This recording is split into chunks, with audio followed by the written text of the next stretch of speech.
This is Comic Geek Speak, episode 1667. Spotlight on Jack the King Kirby, Part 2. Yes, and welcome to the show. I'm Brian Chrisman, I'm Adam Murdo. And I'm Chris Everly. and thank you for joining us for part 2 of this spotlight celebrating Jack the King Kirby in his 100th birthday year. Part 1 was very well received. Got a lot of good comments about that when I was over in London, and a lot of good feedback on that. And now we're going to go into part 2. I'm honored pants. I had great support in the room here. Just a quick disclaimer, we may have a 4th guest joining us in the studio. There may be a cricket heard sometime. Cricket is somewhere in the studio here. He's quiet for now, so let's hope he doesn't. Murray and I reminiscing a couple of years ago. We did some the Doctor Strange and Marvel Triple Action Street Character Spotlight. The cricket was there. I think he must be a Spotlight fan. So once again, we're going to just jump right into it, Chris. So we left off the first part at the end of, when Kirby left Marvel, Marvel. 1970, yes. Actually, before I do that, I want to just, because I'll probably forget by the end, I want to just let people know what my bibliography was. Yes, for this please episode, do. To get this out of the way now. So, because obviously, as you mentioned, our first part, we couldn't possibly do a comprehensive take on Kirby's whole life. People have written whole books on that. There's a whole magazine, the magnificent, the Jack Kirby Collection from Tomorrow's, that chronicles every aspect of his professional and personal life that they can. So this is our tribute to the man who is one of the reasons why we're all sitting in this room, why we all know each other.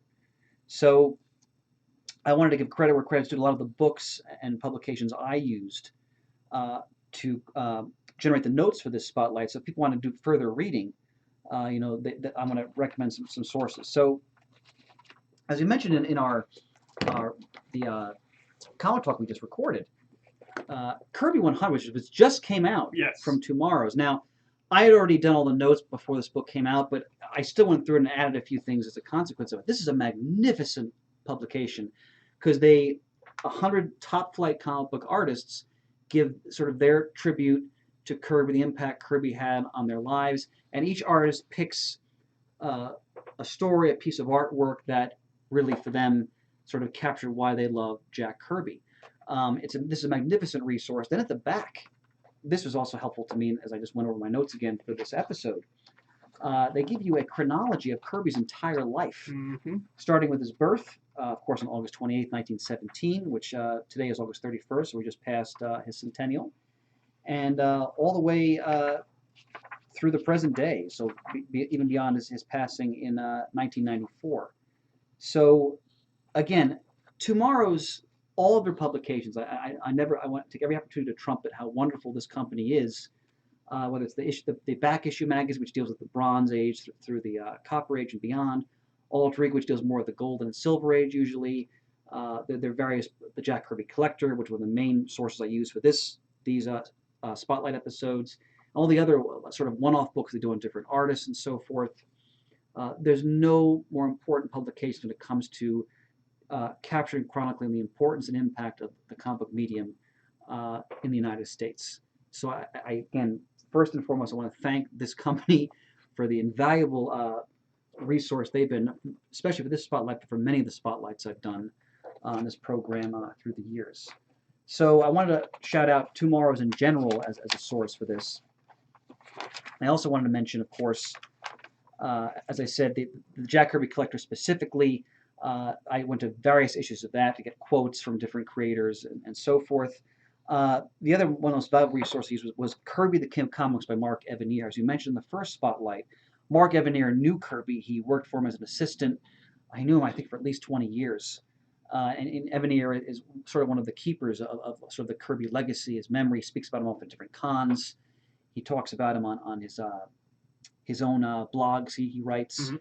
And of course, he did the Kirby the King of Comics, the biography of Kirby, and they just did a reissue of that just recently with some additional material in it.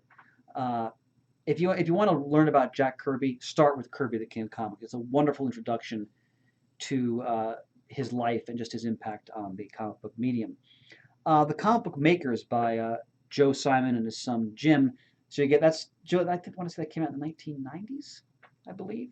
So that's Joe Simon's perspective on his life in the comic book medium and his relationship with Kirby and so forth.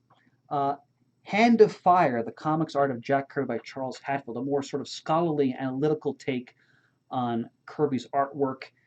This is a very dense book. I really enjoyed it. Definitely don't read this book until you sort of dip your toe in sort of more general books on Kirby's life. This book really gets hot and heavy into in-depth analysis on Kirby's artwork and his history. Wonderful book. We interviewed this man on the air, Sean Howe, Marvel Comics: The Untold Story, Yes. which is a wonderful retrospective on Marvel's history, and of course, Kirby's one of the key players in that. So I pulled some great anecdotes and quotes from that book. The Art of the Simon and Kirby Studio, edited by Mark Evany, which came out just a few years ago. It's a great take on the Simon and Kirby Studio, a lot of their golden age work from the 1940s into the 1950s.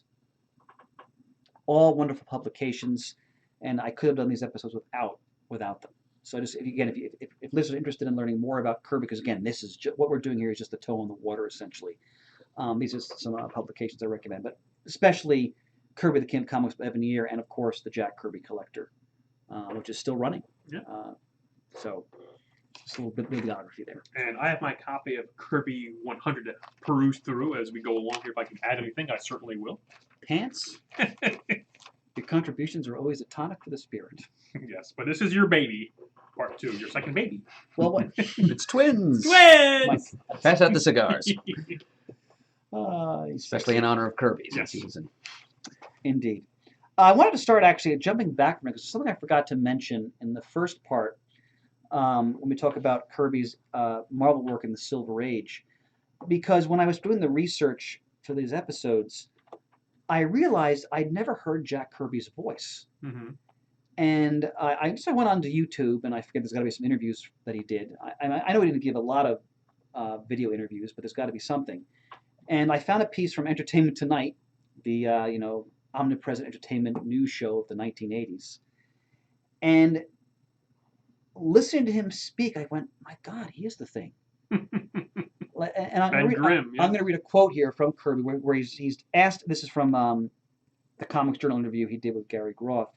He's asked about the Thing. He was a tragedy. Can you imagine yourself as a mutation, never knowing when you were going to change, and what you'd look like to your folks or people that you love? Everybody seemed to associate me with the Thing because he acted like a regular guy. No matter what he looked like, the Thing never changed his personality. He was always a human being despite his physical change. Ben Grimm always remained Ben Grimm. And that's why the readers liked him. That touch of reality. You can't really change a guy unless you injure his brain, or if he sustains some sort of injury in a situation. Then he's moving on in the interview a little bit later. Well, they associated me with Ben Grimm. I suppose I must be a lot like Ben Grimm. I never duck out of a fight. I don't care what the hell the odds are, and I'm rough at times, but I try to be a decent guy all the time. That's the way I've always lived, because I have children. In other words, my ambition was always to be a perfect picture of an American. An American is a guy, a rich guy with a family, a decent guy with a family with as many kids as he likes, doing what he wants, work with people that he likes, and enjoying himself to his very old age. I just thought that was a great quote. Again, sort of capturing sort of life according to Kirby and how he saw himself in his place sort of in, Americana, essentially. Mm-hmm. And also just him reflecting upon, Ben Grimm. And when you think about Ben Grimm with the stogie and, the Murd does the voice very well, of course. And when you hear Kirby speak, you can see that connection. Absolutely. So I just wanted to start with that because I mentioned to talk about last time. I just slipped my mind. So. Okay. All right. So like you said, Pants, we left off with 1970. Now, as we mentioned, Kirby was extremely unhappy with Marvel as we get into the latter 1960s. We talked about how he was very unhappy with a New York Herald Tribune interview that was done with him and Stan Lee in 1966, where he and his wife Roz felt he came off very poorly in the interview, the way the writer presented it. The ne'er-do-well publisher of Marvel Comics, Martin Goodman, had allegedly promised Kirby royalties, which never seemed to materialize. I mentioned how when Joe Simon in the 60s had actually sued Marvel to get the copyright back for Captain America, because there was a window in copyright law that apparently had allowed that. Apparently Goodman had convinced Kirby, since Kirby was relying on his Marvel employment at that time to take care of his family, to give a deposition statement. He also was the creator to sort of undercut Simon's argument. And according to what I read, apparently Goodman had promised Kirby, I think, the same settlement that Simon got, and that didn't transpire. I think he got a much lesser sum of money than he was supposed to. The bottom line was Kirby was increasingly disenchanted with his life at Marvel in terms of his compensation, and also in terms of credit. This in the research comes up, over and over, that Kirby felt he was not getting his proper due as the co-plotter, the co-creator, or in some cases, some might argue even the creator of some of these already increasingly lucrative characters and properties. So we talked about, of course, his increasing tension with Stan Lee. We'll return to that as we get into the second part here as well. And Kirby, just in 1970, he turned in his last piece of work for Marvel. He called Stan Lee. He said, because he had moved to California at this point, he said, I'm done. I'm going over to DC. And apparently Lee was thunderstruck that Kirby was leaving. Maurice Severin found an old stogie of Kirby's in the bullpen and kind of nailed it to the bulletin board, saying like the king is left or something like that, or the king is dead. And Kirby took the offer from Carmine Infantino, and that's where he left off in 1970. You want to say anything before we jump in, or just looking forward to this because I don't know a whole heck of a lot. I've read some of the Fourth World stories for DC, not in its entirety, and know a little bit about it. And just looking through your notes, some things I didn't even know. And of course, going back to Marvel, and then the whole thing with the art and everything. I might add a few things, but not a whole lot. All right, Mert, anything? Not from me. Very well. All right, now I'll start by saying this: Kirby is here. All right, so if you were a well, first there was looks like The Great One is Coming was the first one. Then Kirby is coming, and then Kirby is here. Thanks for reminding me of that, Pants, because this is pretty much unprecedented in comics that one of the major companies was putting out house ads. Yeah. Exclaiming the fact that Kirby was coming to DC. So it shows you how excited DC was and how hopeful they were that, they were getting one of the most important creators of comics over back to DC. Now, remember, Kirby had worked for DC since the 1950s. And in our first part, we talked about how he got involved in that very ugly lawsuit with Jack Schiff over the Sky Masters newspaper strip, and how, because of the result of that, and Kirby lost that suit. And because of the result of that, he was basically blackballed at DC for quite some time. But Schiff had since retired. Kirby's other apparent nemesis at DC, the always charming Mort Weisinger, had also moved on. So, the road was open now for Kirby to return to DC Comics. And go ahead, Vance. I just was reading, again, from Kirby 100, that when you mentioned that Carmine Infantino signed to a multi-year contract, which reportedly stipulates that Kirby is to draw 15 pages a week. Yes. Wow.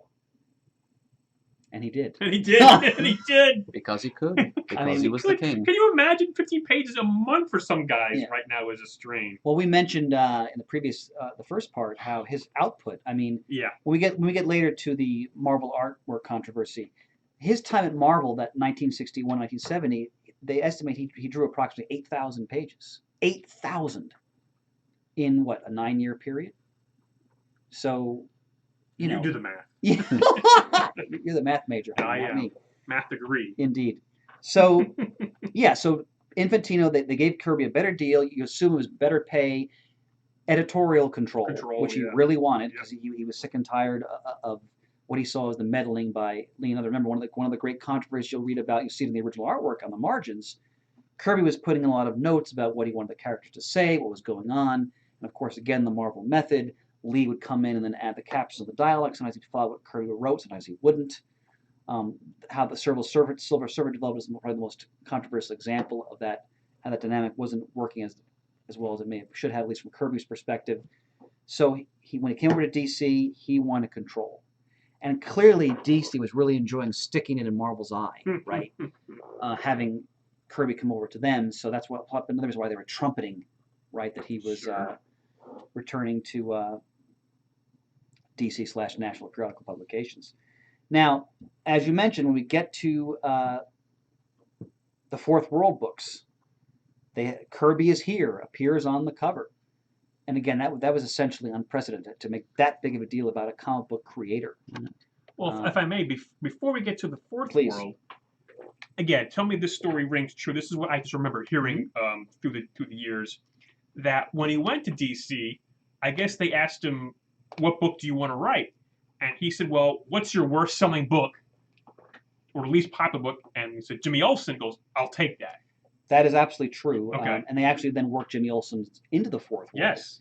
So this was Jimmy Olsen with 133, where he first did his work. And this is classic Kirby. Apparently, he didn't want to take a book that another pro was working on consistently because he didn't want to deny, a paycheck to a fellow pro, a colleague. So he wanted a book that was kind of in flux, that didn't have sort of a consistent creative team. And so they gave him Jimmy Olsen because he didn't want to deny another comics pro a paying job. And that's just everything I read about Kirby and you hear about, that's so typical or emblematic of his character that he didn't want to take, bread out of another guy's mouth, essentially. But you're correct, Pants. So they start him off on Jimmy Olsen, and then that's going to then move into, of course, the Fourth World. And DC clearly had a lot of hope that the Fourth World would really take off. And from what I read, Kirby saw it as sort of like his magnum opus. Like this was the ultimate pinnacle of his creative vision. He had these were like the tent poles essentially for a whole comic book universe. And I think the idea was that eventually he'd turn it off, hand it off to other creators, but that he would get the ball rolling with all these new properties he created, and let it grow from there.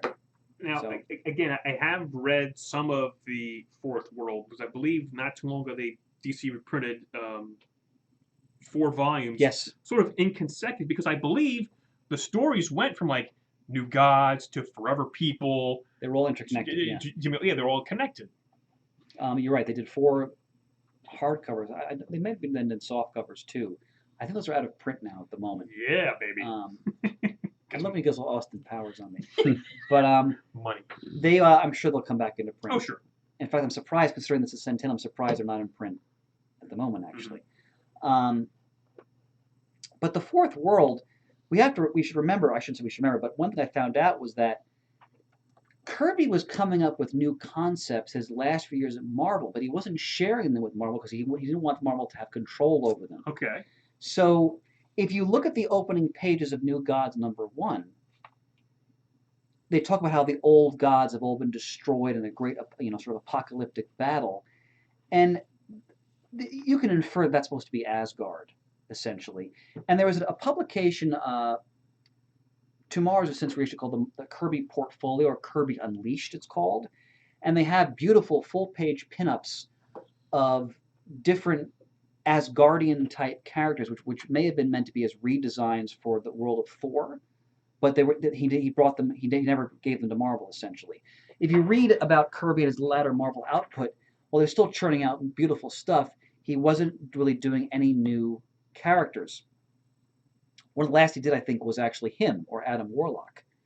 But after that, there's not much, because he was clearly holding stuff back because, excuse me, he was considering, making a jump for the exit. And at this point, apparently, become very disenchanted with his just relationship with Marvel, and the fact that he wasn't getting any credit or royalties out of these hugely money-generating characters that he was coming up with, or at least co-creating, if not fully creating. So, yeah, and then I think it is second Jimmy Olsen story. Boom, Darkseid. Darkseid. Yep, and a little cameo at the end. Right. Yeah. So, little known fact there: Darkseid's first appearance, Superman's pal Jimmy Olsen, number 134. That is true. Yep. Now, the term "the Fourth World," I tried to find out because I never knew, like, what does the Fourth World mean? And apparently, at least maybe some of the forums can further illuminate this. The origin of it seems to be a bit hazier, like who came up with it or what it was supposed to mean. But it's still got a dramatic ring to it. I think we could all agree with that. And basically, Kirby came up with these tentpole books. So, of course, the New Gods, which is the foundation of everything, the Forever People, Mr. Miracle, and Jimmy Olsen was part of that as well. Now, excuse me. we want to comment, Murray, do you want to comment about the new gods or any of those concepts before I... I've never been much into the fourth world stuff, honestly. So, no. This is happy to allow you to continue. Fair enough, sir. Fair enough. Now, we should remember that the fourth world, actually, one of the things I read that was very interesting was that some historians and fans think that the fourth world had an impact on the creation of Star Wars. Now, I don't know if that's true, but when you read the new gods in the fourth world, there's something called the Source, which is like this mystical sort of energy that plays a key role in sort of the mythology of the fourth world of the new gods. And some people feel that may have an impact on George Lucas. I have no idea if that's true, but it's interesting. Sure.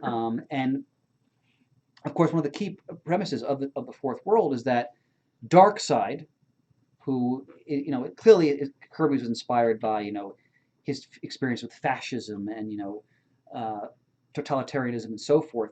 He is the tyrannical ruler of Apocalypse, which is this desolate sort of scorched industrial landscape with billowing, spewing smoke and flame and so forth. And of course, Darkseid is representing and seeking what's called anti-life, or the anti-life equation. All right, so Darkseid is like the consummate Kirby villain. All right, and he just represents everything that Kirby stands for: life and dignity and hope and transcendence. Darkseid is the opposite of all that. The anti-life equation will just vanquish anything that makes life worth living. Anything that represents sort of the dignity and grace and optimism of humanity. And then you have New Genesis, which is the planet that is in opposition to Apocalypse. And that's where you have the new gods, essentially. What's the All-Father's name? Highfather. Highfather, excuse me. And then, of course, you have now his son, Scott Free, Mr. Miracle. All right, and one of the cruxes of the story is that to keep the peace between the two planets, the two monarchs switch children. So Scott Free is sent to live on Apocalypse, which is a hellscape, and that's of course where, because he's so badly abused and tormented by Darkseid and his minions, he becomes this master escape artist, Mr. Miracle. And then of course, loosely based on Jim Steranko. Yes, Clutch. Because Jim Steranko, one of his many talents was that he had an escape artist and I think I want to say a magician as well. So that's true. And Orion, who is Darkseid's son, is sent to be raised on New Genesis. So Orion, who was a warrior, and we have up on the screen now New Gods #1. So that's the classic first image of Orion on like his interstellar craft that he rides and so forth. Shine a black light on it and start grooving. Oh, that is absolutely murder. Well done. Colors. Oh, that's a magnificent cover. And Orion grows up on New Genesis. So, I mean, Orion is sort of ugly and brusque and rough-hewn. He's a warrior. But he's essentially like the hero because of the way he was brought up. And, of course, you have the son against the father, Orion in opposition to Darkseid. Like Luke in opposition to Darth Vader. Well, that's why some people think there's that correlation. I don't know if that's true, but it's an interesting theory, to say the least. And I think it's fair to say that the fourth world, it's everything Jack Kirby wanted to bring to comics. You can feel like just the explosion of creativity coming out, like he just felt so restrained, sort of hemmed in by what he was experiencing at Marvel. Now he has more freedom at DC. All the gloves come off in the sense that he has full editorial control. We should mention he's also scripting these books as well as plotting and drawing them. And as Pants mentioned, 15 pages a week. So the fourth world was, one could argue, the culmination of Kirby's creative vision. Now, unfortunately, the books, from what I read, started very strong in terms of sales, but then they dropped off fairly precipitously, and which is of course a source of great disappointment to Kirby. And eventually they were all canceled. None of them ran for that long. Fourth World titles. Yeah, 11 issues apiece for New Gods and Forever People. Mr. Miracle lasted a little longer. And in fact, Mr. Miracle, I think they actually put another creative team on the book, if I remember correctly. So the New Gods sort of petered out, but we also have to remember that we're getting into the mid-1970s, latter 1970s, and comics were declining in general in sales at this time. In fact, when you get into the latter 70s, after Kirby's left DC, you have the DC implosion we've talked about in other episodes, and rising paper costs, and comics were in a lot of trouble. Remember we talked about in our Marvel Star Wars spotlight, how Marvel getting the license for that in 1977 may have prevented Marvel from going under. So why the New Gods didn't do well, some people think that a lot of fans just couldn't get fully understand or grasp what Kirby was getting at in his books. Others feel that Kirby not having Stan Lee editing him was a negative, that Lee had provided sort of the polish and sort of the continuity that Kirby needed. That's a debate that goes back and forth. Some people didn't like Kirby's scripting. They felt that his scripting style, not his plotting, which is brilliant, but his scripting style, some people feel was just too sort of clunky and sort of stiff. Again, I'm not saying that's what I think. These are the debates that go back and forth about these books. But again, we're going to go back to the Lee-Kirby debate, which we'll return to in this episode. This is part of it as well. Is like, was Kirby better with Lee editing him? And how would the New Gods have been if Lee had been on hand to have that sort of that editor's reign? I don't know, but that's a question that comes up. But I do know from what I read that Kirby was really crushed that the Fourth World books were ultimately canceled. Now we're going to come back to the Fourth World later because he does get an opportunity to return to it a bit down the road. We should also mention, of course, how today, and again, a testament to Kirby's vision and brilliance, the Fourth World is one of the key linchpins of the whole DC universe, basically. I mean, Darkseid's one of the biggest bads in the whole DC universe. Yeah, and think about how in the Superman-Batman film, I mean, you saw the parademons, they were teasing you with the symbol of Darkseid. That's going to be obviously the big villain down the road in that movie franchise. I didn't see it the last season yet, but didn't Smallville have Darkseid in it? I don't remember. I want to sort say of blocked it did. out Smallville for a while there. It deserves to be blocked. Yes. Yeah. I think I did come back and watch the final season, but yeah, if Darkseid was involved, I don't have any memory of it either. All right, fair enough. But again, someone mentioned the form, so I haven't seen the last season of Smallville yet. But the bottom line is it shows how strong these concepts are, that long after Kirby was working, and long after his passing, they still have such a massive presence. I mean, think about the Justice League Darkseid War, which I really enjoyed, which came out, a year or two ago. Excuse me. I mean, that was all Kirby. I mean, all of his concepts were there. Everything from Darkseid, Mr. Miracle, to Steppenwolf, etc. So Kirby created a whole world that DC, of course, has now been tapping into ever since. So again, whenever we look at Kirby concepts, even some that are you would see it almost as throwaways, they have resonance in some form or another. And again, that's just a testament to the man's genius, essentially. One thing I wanted to point out when we talk about the Forever People. Again, Kirby trying to be sort of topical in terms of the zeitgeist. I think it's fair to say the Forever People are kind of influenced by sort of like the hippies of the late 60s and early 1970s. Okay, who are the Forever People? Go. Big Bear, Beautiful Dreamer, Viking the Black, Mark Moonrider, and Seraphim.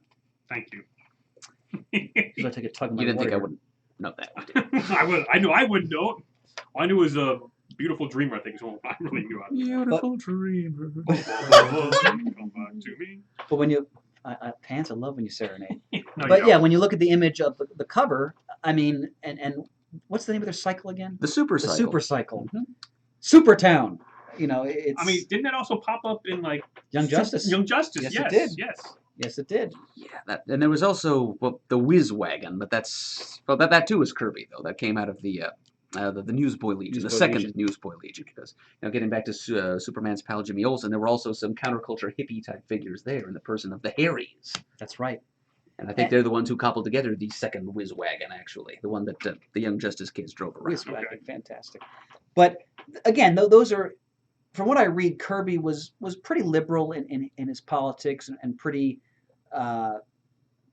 just open-minded and accepting, and like he was not a fan of the Vietnam War, for example. He was definitely not a fan of Richard Nixon, from what I read, and he was very open to just young people and what they were and their attitudes and mindsets. And we talked before how when the Kirbys lived in California, people would come to their house frequently to just visit. He let people in, give them food, order McDonald's, what have you, let them sit down and talk to them. So he was accessible, and I think the Forever People are emblematic of that, essentially. Now, one thing I wanted to bring up in this time period that's very interesting is Mr. Miracle #6. Okay. And Funky Flashman and Houseroy. Have you guys heard about this? I recognize the name Funky Flashman, but until I looked at your notes, I don't think I really made a connection to that. So please continue. This is an interesting moment in the sort of the Lee Kirby saga. So this is shortly after Kirby has left Marvel. So I want to say this is 1970 or 71. And there's the supporting characters in Mr. Miracle #6. Funky Flashman is basically a charlatan, a con man. And in this page, and Houseroy is clearly supposed to be Roy Thomas. And Roy Thomas himself said, you know what, I thought that was a really brilliant name. I really like that. And basically, they show the Funky Flashman in the top left-hand panel. And this is page #3 of Mr. Miracle #6. He's bald, and he's putting on a wig and a beard. And I'll read some of the word balloons here. And this is Houseroy. I see your new prospect entertained at an orphan's fun party. I do hope he doesn't disappoint you like the others. Who cares? I'll run him through the hoop and see if he clicks. And if he does, baby, I step in and fly. Imagine, this is Houseroy again, a super escape artist. Is he very good?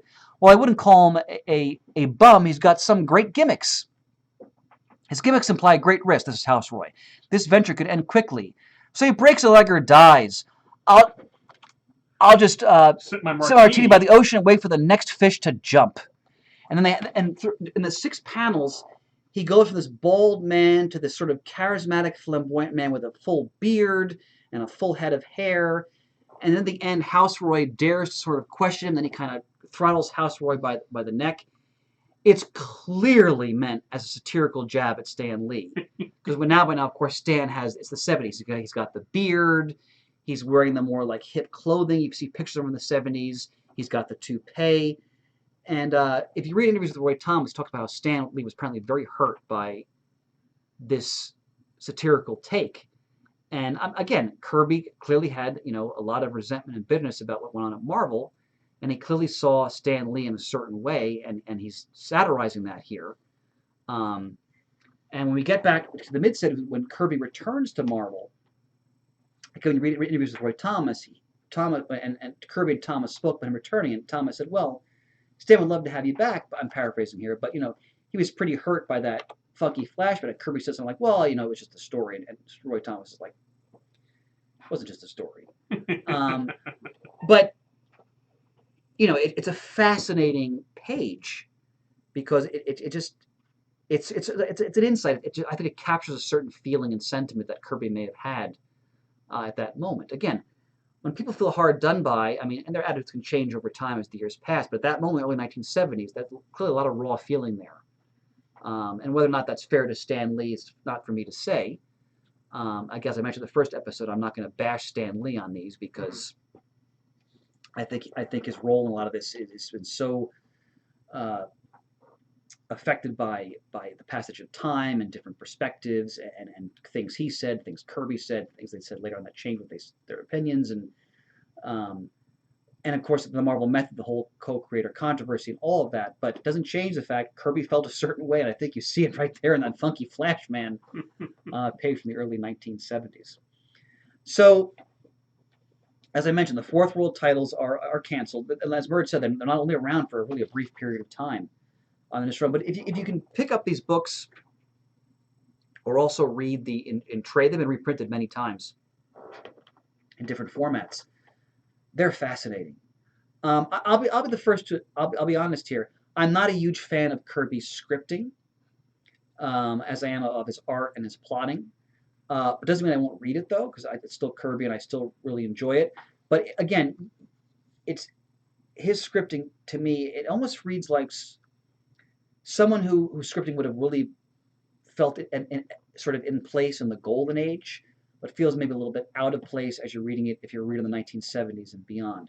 Having said that, though, I still enjoy these works quite a bit, and the concepts in the Fourth World are mind-blowing. If we go to the image of the Glory Boat, for example, this is Alex Ross. He's sort of painted over Kirby's original art. Just look at that visual. This is from the original New Gods series.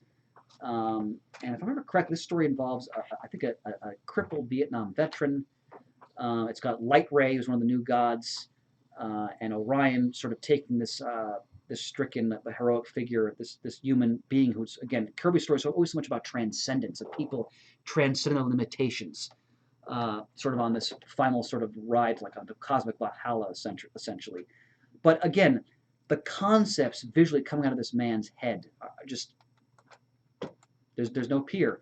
Like the collages, like when you look at this image of Kirby as showing the explosion of New Genesis and Apocalypse. And again, we talked about in the first episode, Kirby used collage art, which originally was just kind of a hobby for him. And he started to incorporate it into a lot of the books he was doing, both in Marvel and his early DC Bronze Age books as well. No one was doing art like this. And again, we talked about in our first episode, Kirby the Visionary, right? Thinking of ideas and concepts that we kind of take for granted today in all different forms of media. He was at the cutting edge.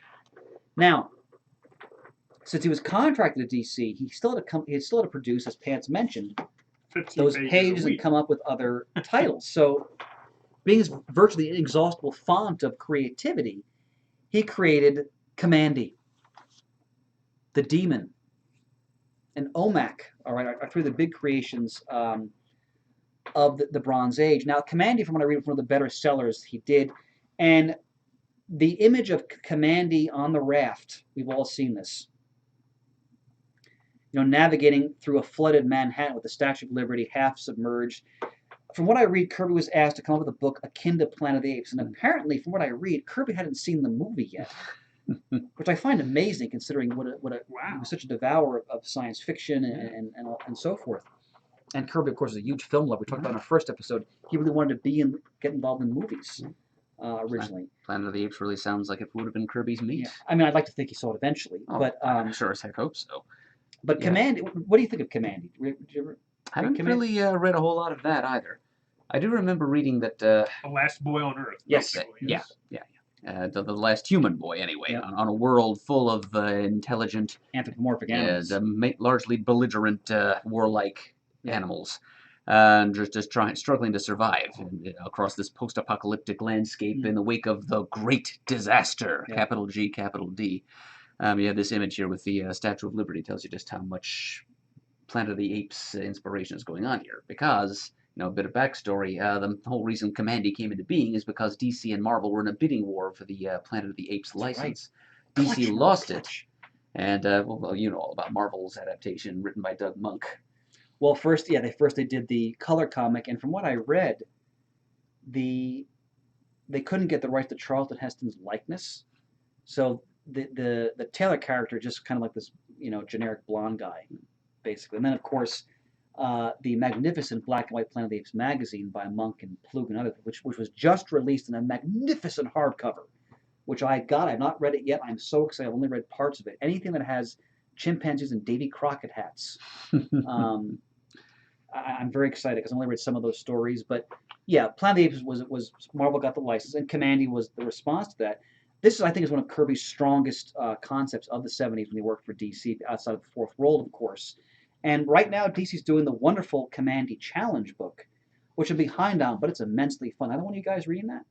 Waiting for the trade. Okay. It's going to be worth it because great creative teams, each issue, and they leave Kamandi in a cliffhanger, and the next creative team has to then get him out of that cliffhanger. And it's a lot of fun. And it speaks to the resonance and the strength of Kirby's initial concept for the last human boy on Earth. This rose from Commandy rose from the ashes of the Fourth World titles, by the way, because the first issue was published the same month as the last issues of the New Gods and Forever People, respectively. Well done, Merd. Well done. There's also that great Commandy moment where they find the costume of Superman in a cave to kind of show that connection. Guess what? This is the DC universe. Yes. That's the Statue of Liberty moment here, like from the Planet of the Apes. And this is a familiar world in which this is happening. Well done, sir. And when we talk about Omak, one-man army corps.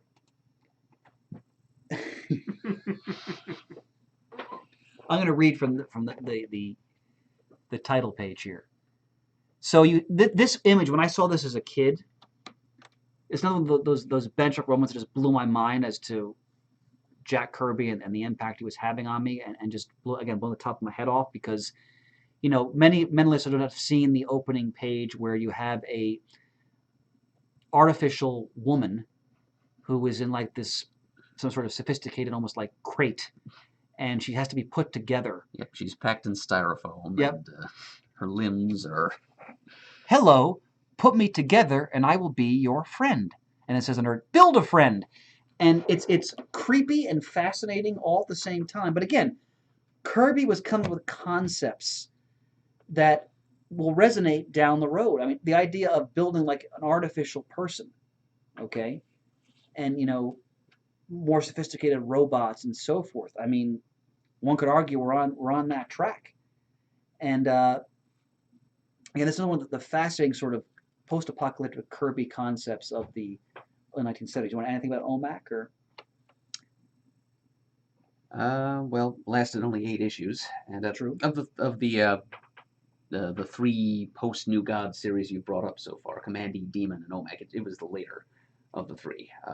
Didn't reach stands until fall of '74. But yeah, it's more directly connected to contemporary society than Commandy, certainly.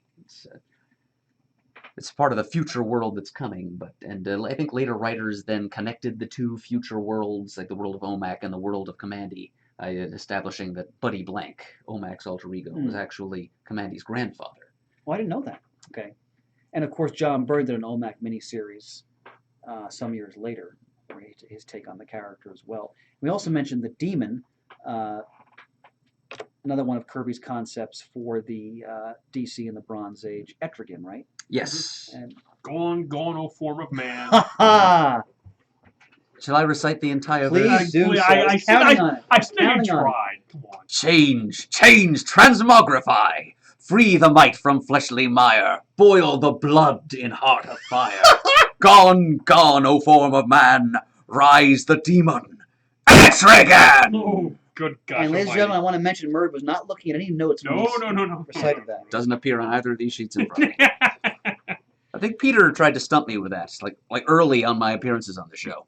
He just wanted to hear me say it. He learned his lesson real fast, didn't he?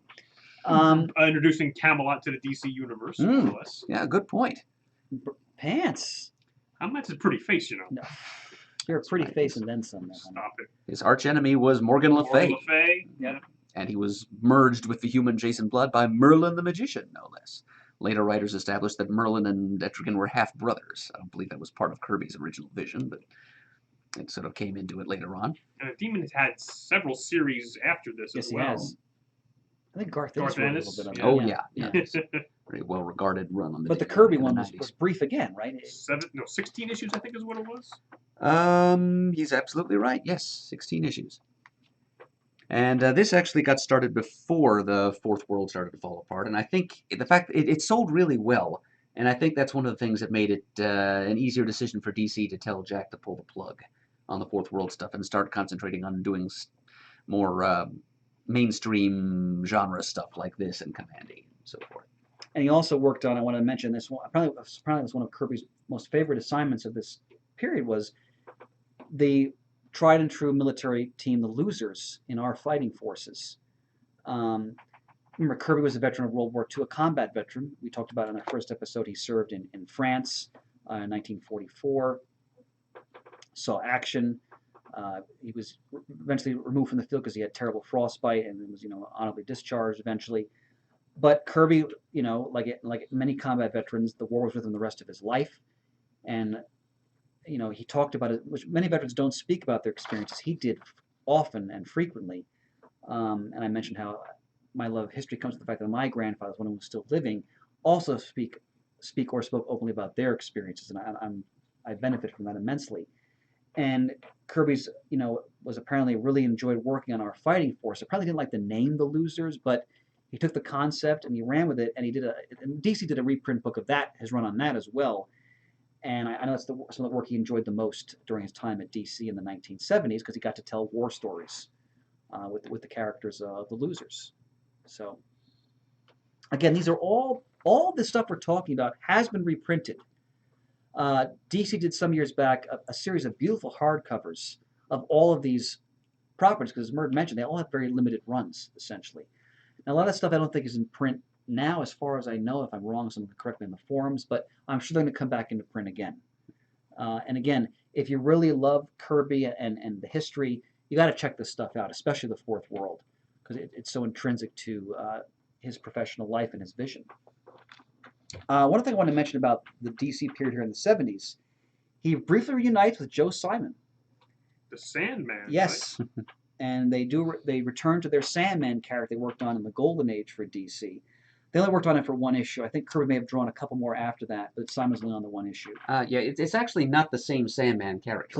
Please, sir, elaborate. Same in name only. This is a completely new Sandman. Mm-hmm. I think Kirby's original idea was that this was going to be like a supernatural figure, like the Sandman of myth, legend, and folklore, who dwells in another dimensional realm called the Dream Stream and ventures into people's dreams to save them from nightmare creatures that threaten them there. And you're right. He and Simon did only one issue together. I think it was supposed to be a one-shot originally in the winter of '74, but then it continued on for several more issues. Michael Fleischer, who wrote a boatload of Jonah Hex stories in the Bronze Age, and also those Spectre stories with Jim Aparo, among other things. He took over as writer, and Ernie Chan did the art for a couple of issues, and then Kirby came back on and drew a few more issues after that. I think it was issues 3 through 6. Now, is that Sandman the one who appears in the Neil Gaiman Sandman? In the red and yellow costume, yes. Yes, okay. With Brute and Glob, his little monster sidekicks who Gaiman, deconstructing things, to establish were actually in control. Like, it wasn't the Sandman who was really the boss of them. They were escapees from Morpheus's realm. Were actually manipulating him to set up their own little franchise of the Dreaming. And again, Gaiman has talked at length, or written at length, about Kirby's influence on him. Kirby just resonates everywhere. I mean, Gaiman took this, lesser known concept and he made an intrinsic part of his early Sandman stories in the 1990s. So, and to give further credit, House Roy himself, Roy Thomas, actually, this is another example of somebody appropriating and twisting the origins of a character that Kirby created. It's kind of similar to what happened with him and Stan Lee in The Silver Surfer. I'm pretty sure it was Thomas who did this in Wonder Woman number 300. He assigned a human, grounded, mortal backstory to the character that Kirby just wanted to be a supernatural figure. And he established that the Sandman was actually Dr. Garrett Sanford, UCLA sleep researcher, who had stumbled into the Dream Stream while trying to save an important figure, ostensibly the President of the United States, from some nightmare beast that was threatening him. And then he was trapped there. And then he gathered together his dream creatures, Brute and Glob, and decided to stick around and protect other people. But yeah, that was not a part of Kirby's original vision. And by the time that happened, I think Kirby had pretty much stopped caring about the Sandman. He'd only worked on a handful of issues, as I said. But yeah, so what Thomas did was kind of a stepping stone between Kirby and Gaiman. Bird, outstanding. But again, I wanted to mention that because it's the last time Simon and Kirby worked together on a book. So now we're going to leave any comments or questions about the DC period before we. No, you go first, Brian. Okay. Just reading the Tribune 100 book. Yes.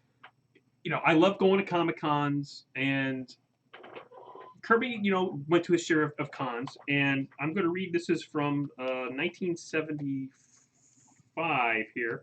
This is the entry from March 24th. It says here, Kirby signs a 3-year contract to return to Marvel, valid through April 30th, 1978, but must continue working for DC to finish out his contractual obligation with that company. He appears at the Mighty Marvel Con held at the Hotel Commodore. Kirby stuns convention attendees with the announcement of his return. And in regards to what he will be doing for Marvel, Kirby says, quote, "It'll electrocute you in the mind," end quote. Can you imagine being in the room when Kirby announces he's coming back to Marvel at a con? That blows my mind right there. No, it electrocutes your mind. My mind. It's Kirby tomorrow's great stuff here. So that caught my eye going through the timeline here. Marvel for a period of time in the 70s had their own convention. Yes. Yeah. So just going through this timeline here is fascinating. That's a wonderful resource. Yes.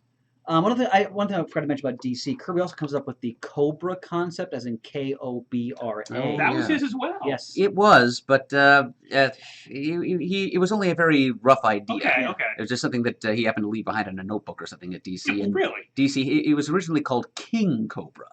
And DC handed it off to Martin Pasco and asked him to do something with it, and Pasco basically just treated it as kind of a joke throughout most of Kirby's notes on the subject, and made the character into something else that he was not taking seriously. He basically just did it for the money.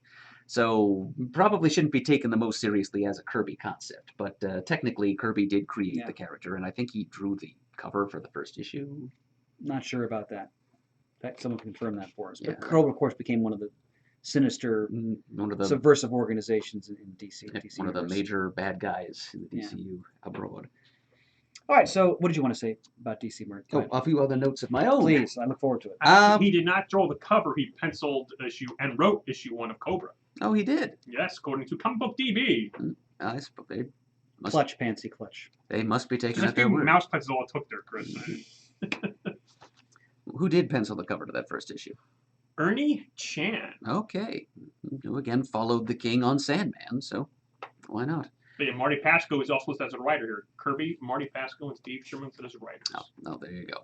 They probably gave him a writing credit because he created the character, but I think the story inside is pretty much Pasco's ideas.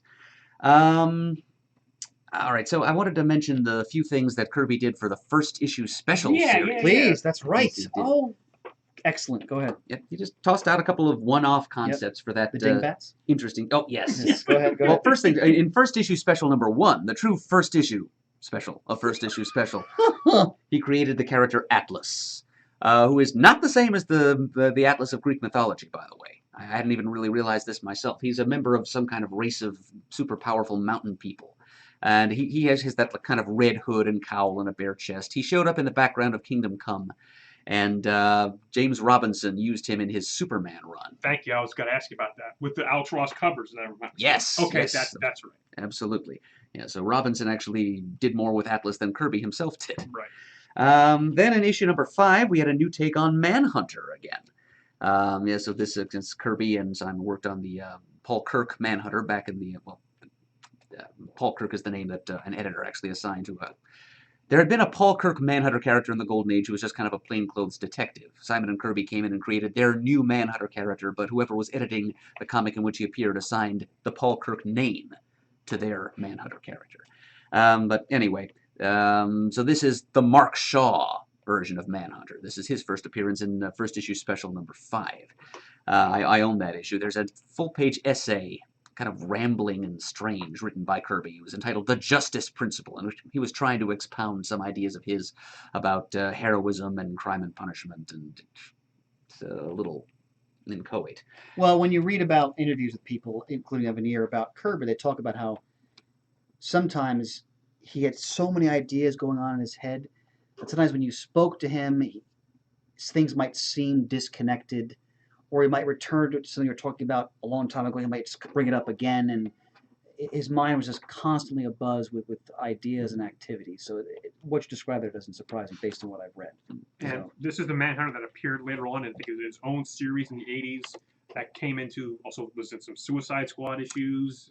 Yeah, he was known as the Privateer for a little while, wore a pirate costume.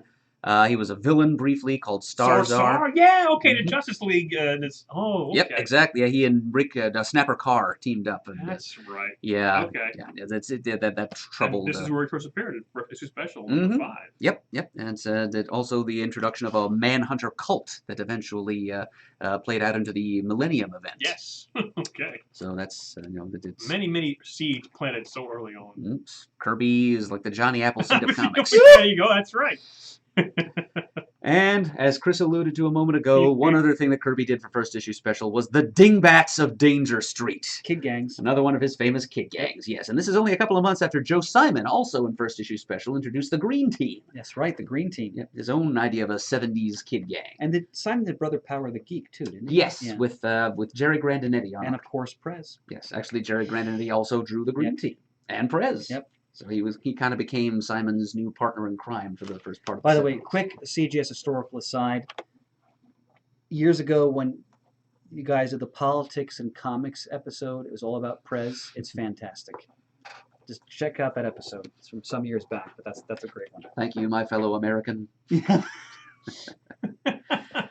So yeah, Dingbats of Danger Street. And okay, so one other thing I wanted to throw out there, just talking of Kirby and how his boundless innovation. Episode 526, Politics and Comics. Thank you, sir. Brian on the spot over there. Mouse clicks. So yeah, one other experimental thing that Jack wanted to do while he was at DC that did not go at all the way he wanted to. He was trying to get into magazine format comics. Thank you, Murray. This is something he wanted to get done in 1971, and he went to DC and proposed, let me be the editor of this line of magazines. He was thinking of something kind of high-end and cerebral, and literate, full color, real classy, on the order of heavy metal. And DC apparently heard this, and all they heard was, oh, okay, Jack wants to do a magazine. Let's have him do some black and white things that he's going to draw himself. Let's have him do some genre stories.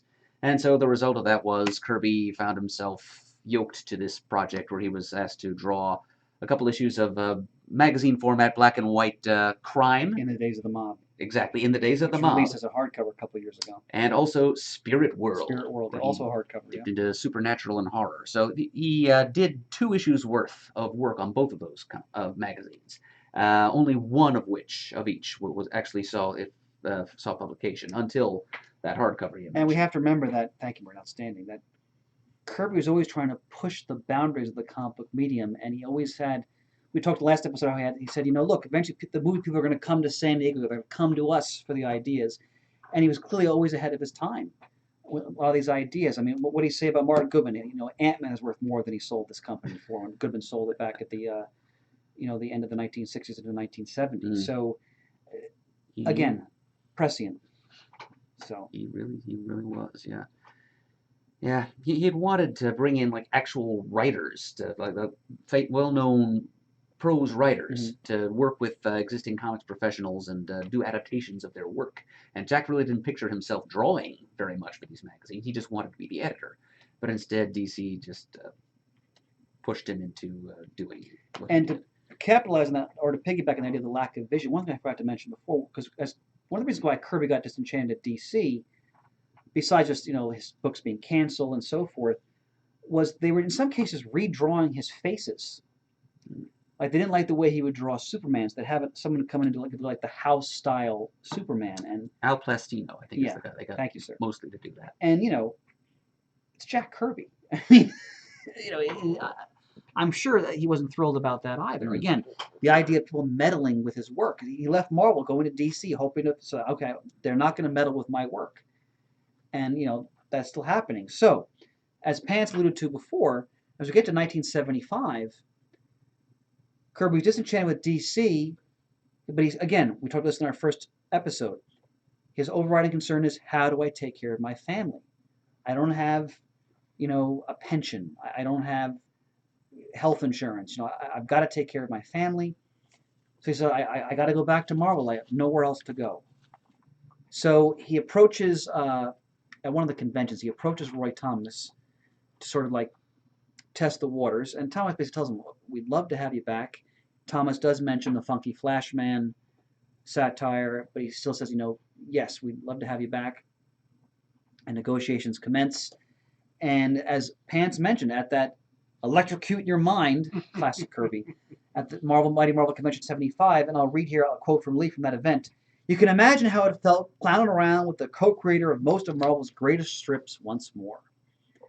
And Kirby, bounds down the aisle, gets up on the stage with Lee. The crowd goes Bezo, and he's back. Now, it's not like it was, though. So because you can't go home again. Yeah. And Lee asked Thomas, because Thomas was no longer editor-in-chief, but he was now like a writer-editor for the company at this point. And Lee asked Thomas, what do you think? Jack wants to come back. And Thomas says, I think it'd be great. He says, but don't let him write. And Lee says, well, part of the deal is he's going to write. And Thomas basically said, well, it doesn't matter. Like, yes, of course you should have Kirby come back. And Lee definitely wanted him to come back. Again, when you read Stan Lee's comments on Kirby throughout the years, right to the present day, we read some of those in our first part. There's no denying the deep admiration he had for Kirby's work. That he returns to that theme again and again, and he talks about how I wanted Jack to be the art director. I read some quotes of that in the first part and so forth. So obviously he was thrilled that Kirby was going to return, but it's not 1961 anymore, right? And a lot has changed. Kirby is so concerned now about editing, credit. And he says, I don't want to work on any, like Fantastic Four. Like Thomas asked him, Thomas says, look, I'll write Fantastic Four. You'll plot it with me. You'll get co-plotting credit. I'll script it and you'll draw it. And Kirby basically said, he didn't want to do that. That he didn't want to get involved in plots or anything. Because again, he probably felt very burned from his first experience with the Marvel method in the Silver Age. So they decide to give Kirby he wants to write certain titles. He's also going to create some new concepts as well. And he's going to be the writer-editor. So he's going to have control. Now, he's going to work on Captain America, Mad Bomb, and also we'll talk a little bit later about Black Panther and some other things, other new concepts he comes up with. And Kirby works often with his inker, Mike Royer, who is one of Kirby's mainstay inkers in the latter part of his career. Do you know why? Please elaborate, sir. Again, going to Kirby 100, this comes from mid-1971. After discovering inker Vince Colletta has been showing fourth world pages around Marvel's offices before publication, and being enlightened as to how Colletta omits penciling details in the inking, Kirby insists on using young artist and former Russ Manning assistant Mike Royer as his permanent inker. Well, we talked before, Colletta was in the history of comics, in the Marvel and DC era, the Silver Age forward, Colletta's a very controversial figure. Yes, he is. And I wish I could speak more clearly on that, but that's just about all I can say. You kind of hit the nail on the head in terms of the essence of it, and that some people felt like he took a lot of shortcuts to the inker. Now, he was in demand because he was fast. Yeah. And if someone was behind a deadline, give it to Vinnie Colletta, he'll get it done, and he did. But a lot of pen, like John Buscema, couldn't stand Coletta's inking, for example, because they felt that he would, as part of his shortcuts, he would omit a lot of the detail that the pencilers had put in. And I know some people like Coletta's inking on Kirby's Thor work, for example. Others do not. It's a matter of taste and style, obviously. But he's a controversial figure. But you're correct, and thank you for bringing that up. By the mid-70s, Kirby did not want Colletta working on his material anymore. So Royer was reliable. Royer didn't omit anything. He was just inking Kirby's work and presenting it like Joe Sinnott, like realizing the ultimate capacity of what Kirby was trying to do, essentially. Now, here's the thing about Kirby at Marvel in the 70s. It did not go smoothly, in the sense that a lot of people were not thrilled with what he was doing, including people in editorial offices.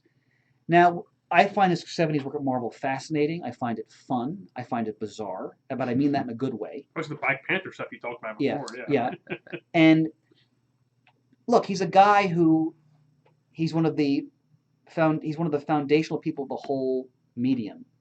And at this point in his career, So this is the mid-1970s, so he's nearly 60 years old.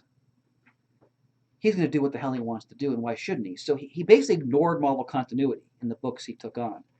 So Captain America and the Falcon, again, the classic Mad Bomb cover, and that's a Kirby Romita cover. Yeah, how about that? Yeah, it's beautiful, isn't it? Issue 193. It's a classic cover. It sure is. If you read Kirby's run in Captain America, they're some of the first Cap stories I read as a kid, actually. I mentioned that in the first part. It's not a Marvel continuity at all. Like what is going on in the other books, he's just ignoring that. I find them fun. Again, his dialoguing, I could see how for people in the 70s and on, it may not have registered well with people's ears based on what they were used to reading. Like if you read Steve Englehart's work in Cap prior to this, with the political subtext and the intrigue and the conspiracy theories and the subplot development, it's totally different. But Kirby was a man from another time in that sense in terms of his writing style, and some people were turned off by that. Go ahead.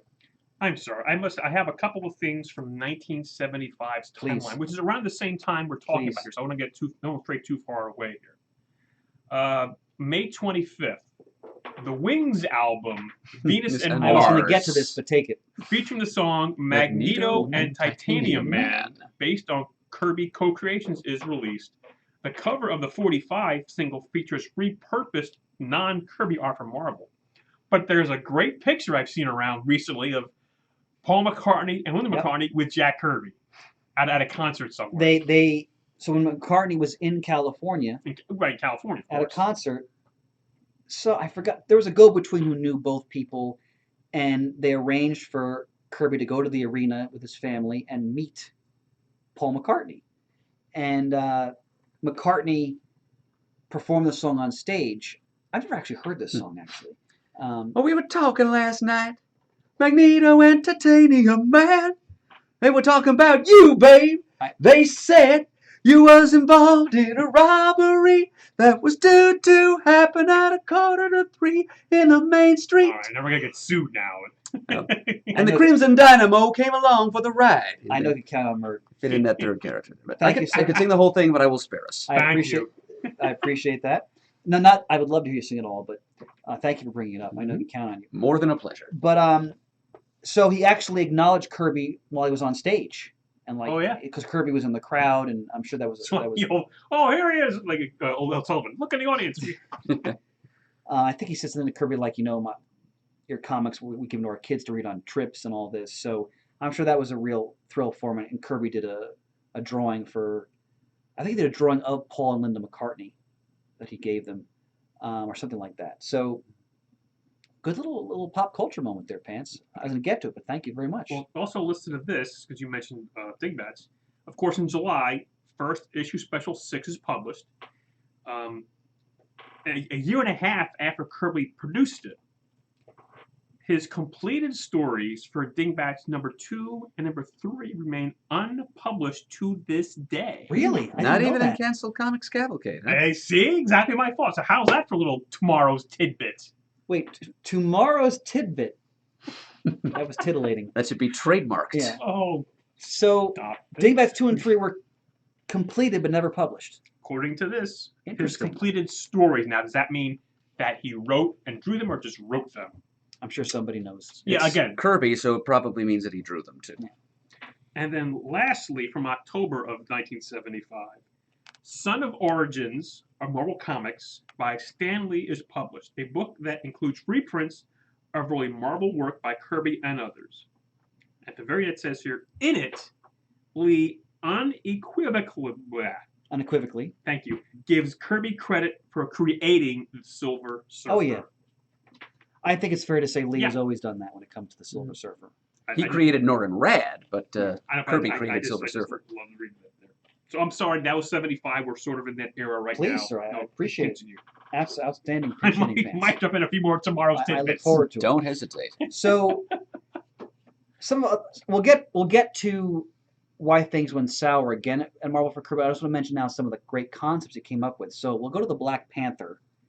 Now, obviously Kirby at least co-created the character back in the mid-'60s. FF52. Indeed. I remember when you talk. Yeah. And of course, it's your favorite number. So It you want to have sure your is. moment with that now? Or you No. All right. It's all about Kirby right now. So if you look at the cover of issue 1, again, this is a very different Black Panther, and I talked about this in our Black Panther Spotlight last year. King Solomon's Frog. All right. King And Solomon's and Frog. I always forget the name of is it What a Abner phrase. Little? It is Abner Who's Little. like a treasure hunter. Yes, the malign dwarf there in the background. Yep. And the woman was like a queen from some African nation. I forgot her name. But again, Kirby ignoring all Black Panther continuity, and it just has the Black Panther sort of globe-trotting on this treasure quest. King Solomon's Frog is like a time travel device, which, as I mentioned, Priest brilliantly reintegrated into his Black Panther series in the 2000s. My first Black Panther story was from this series, and the artwork floored me. It was with Kyber the Cruel. Oh, yes. His first name was Frederick, by the way. Thank you, sir. Well done. But go ahead, Mert. Go ahead, Pants. This was off the product of tomorrow's tidbit. Before I forget, from 1976, June 22nd was that concert in Los Angeles Forum, a Wings concert. Kirby gives McCartney a drawing of Magneto to commemorate the occasion, and the legendary musician praises the artist. Courtesy of Gary Sherman. Well done, sir. This guy. Now, the Black Panther series, again, like Cap, I think it's well worth checking out. It's fun. It's silly. It's reprinted. It's reprinted. Yes.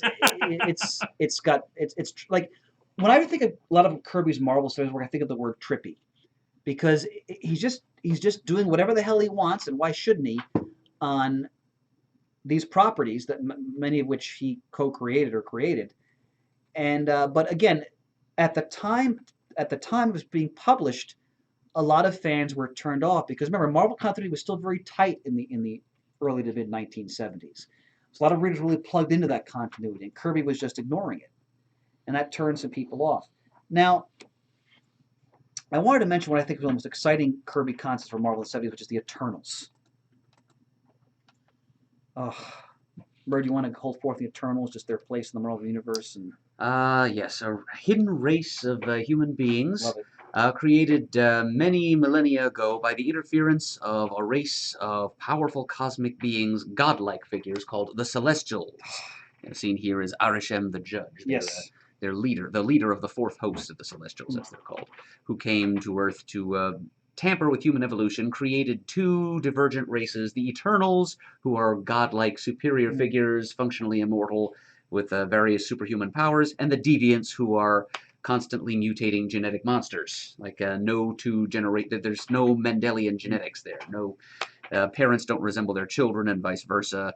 So they're superhuman in a very different way. And these two hidden races and their hidden cities throughout the globe are engaged in a millennia-long hidden struggle that mainstream humanity never learns about. Until the late 70s. Yes. And the events of the first 12-issue Eternals Max and series. Explain that Arishem the Judge, and he's holding out his thumb. And yes. Will it go up or will it go down? Because years and years, well, many millennia after they first came to Earth to create the Eternals and Deviants, they come back again to judge the worthiness of Earth and its various races to survive. And there was I forgot the name of the book, but there was a... Chariots of the Gods. Go ahead. Eric von Däniken. Go ahead. Significance, because that clearly influeed Kirby. Here. Yeah. I expected that was where you were going. Yeah. It was published in the late 60s, and von Däniken's theory is that alien races, probably not quite as powerful and godlike as Kirby Celestials, had in fact visited Earth in the past and provided advice and technological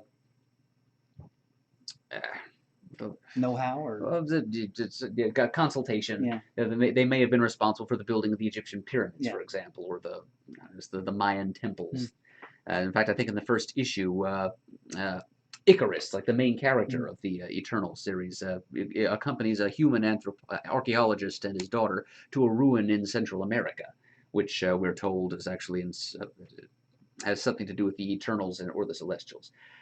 So yeah, this idea of alien races having had an influence on the early development of mankind is what von Däniken had put forth, and that's the ball that Kirby grabbed and ran with. And for me, this is some of his most thrilling artwork of his Marvel period in the 1970s.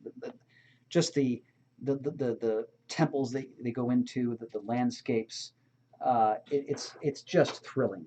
And the Eternals, I think, is one of Kirby's most dynamic concepts of the 70s. What do you think of the Eternals, Merv, in general? Well, like most of the other stuff we've been talking about, I haven't read very much. Okay. I think actually a couple issues of the Maxi series, but not all 12 issues of it, were a part of the Diefenbach collection. Oh. But so yeah, but it's my favorite part about the Eternals is the fact that Kirby is careful to give many of the more important Eternals names that are similar to those of well, not only Greek gods, but gods of various world religions. The idea being that these superhuman evolutionary cousins of humanity have been around for millennia and they've interacted with human beings on occasion, and that some of the myths and legends that have arisen around the gods of, say, the Olympian, the Greek pantheon, and other pantheons around the world were actually born of humans' interactions with these Eternals. In fact, eventually later writers came along, and this is what Kirby does. He creates all these big, grand ideas, and then other people, the Roy Thomases of the world, come along and neaten it up and make it all fit into continuity later on. But since the Marvel Universe does have Olympian gods, you know, the leader of the Eternals was named Zurus, which is a kind of a similar, it's like a homologue to Zeus. Somebody else came along later on and established the Eternals and the Olympians, Zurus and Zeus. Zeus and his daughter Athena, and Zurus's daughter, who was named something else, but then changed her name to Thena to match up with Athena. Yeah, they kind of developed some kind of a pact with one another, so that the Eternals would be the official go-betweens or proxies for the Olympian gods and their interactions with the human beings of the Marvel Universe.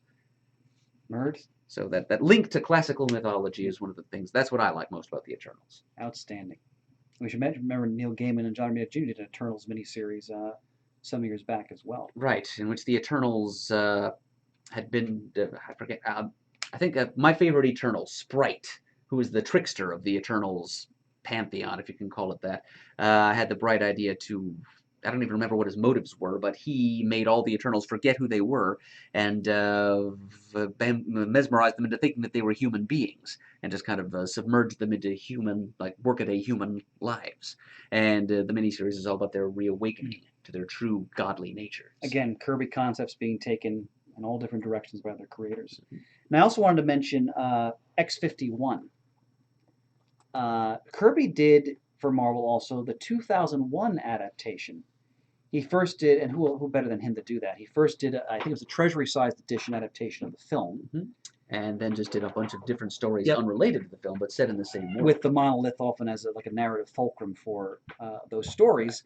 And in one of those issues, he introduces the being a little bit known as Machine Man, or X-51, who became a pretty significant, at least supporting character in the Marvel Universe. I think he had like a Frozen miniseries at some point where we read on the show, something like in the 80s, I think. Yeah. Yes. And a couple of ongoing series too. Oh, okay. Yeah. One of them ended up with Ditko drawing it, I think. Yes, that was the original series that Kirby starred, and Ditko later was brought onto it. But the 2001 book, talk about a trip, because I mean that's a very challenging movie just in general. And then Kirby was told, all right, do a series on it. So he basically just jumped into that world and just used the monolith again as sort of like the focal point and told all these different stories right. about. It's basically like a sci-fi anthology. Yeah, and it's a blast. I recommend that. And of course, Devil Dinosaur. And Devil Dinosaur, and this makes sense when I read about this. I didn't know this and originally. It was considered as a possible vehicle for an animated series. Because at that time, DC was threatening to do an animated series based on Commandy, and Marvel had to fire back. And when you read Devil Dinosaur, you can see how it would be something that would work on the level for kids and like a Saturday morning cartoon. Sure. Well, Land of the Lost from the Croft brothers was on TV at the time. Well put, and I loved it too. Me too. Yep. It was in reruns in the 80s on CBS. A Slee Stacks show. But no, that's these are some of his major Marvel work. Now, what I wanted to mention here now, I find this sad and infuriating. Jack the Hack. So, apparently some of the Marvel staffers who work in the office in the mid-70s resentful towards Kirby, the fact that he left and came back. Some people were criticizing his work. Apparently, editors and other staff were actually putting up, imagine this, putting up pages of Kirby artwork in the office and lampooning it. Like, this is the guy who created the business you're working in. The Comics Journal number 39, a critical magazine devoted to the field, features the article From Dinosaurs to Rockets. Kirby Strikes Out Again. This is by tomorrow's tidbit. The piece, along with letters printed in the Marvel Letters pages and petty cruelty from members of the Marvel bullpen staff behind his back, adds to Kirby's growing discontent. This is from 1978 in April. And again, these books were not huge sellers. Again, some fans and editors were not happy with the lack of continuity. Mm-hmm. Some didn't like Kirby's scripting style, which again, some people like it, some people don't. It wasn't interfaced with Marvel continuity. I'm going to read a quote here from Jim Starlin, who of course was a major creator for Marvel in the 70s. Quote, "The editorial staff up at Marvel had no respect for what he was doing," meaning Kirby. "All these editors had things on their walls making fun of Jack's books. They'd cut out things saying, 'Stupidest comic of the year.' This entire editorial office was just littered with stuff disparaging the guy who founded the company these guys were working for. He created all the characters these guys were editing."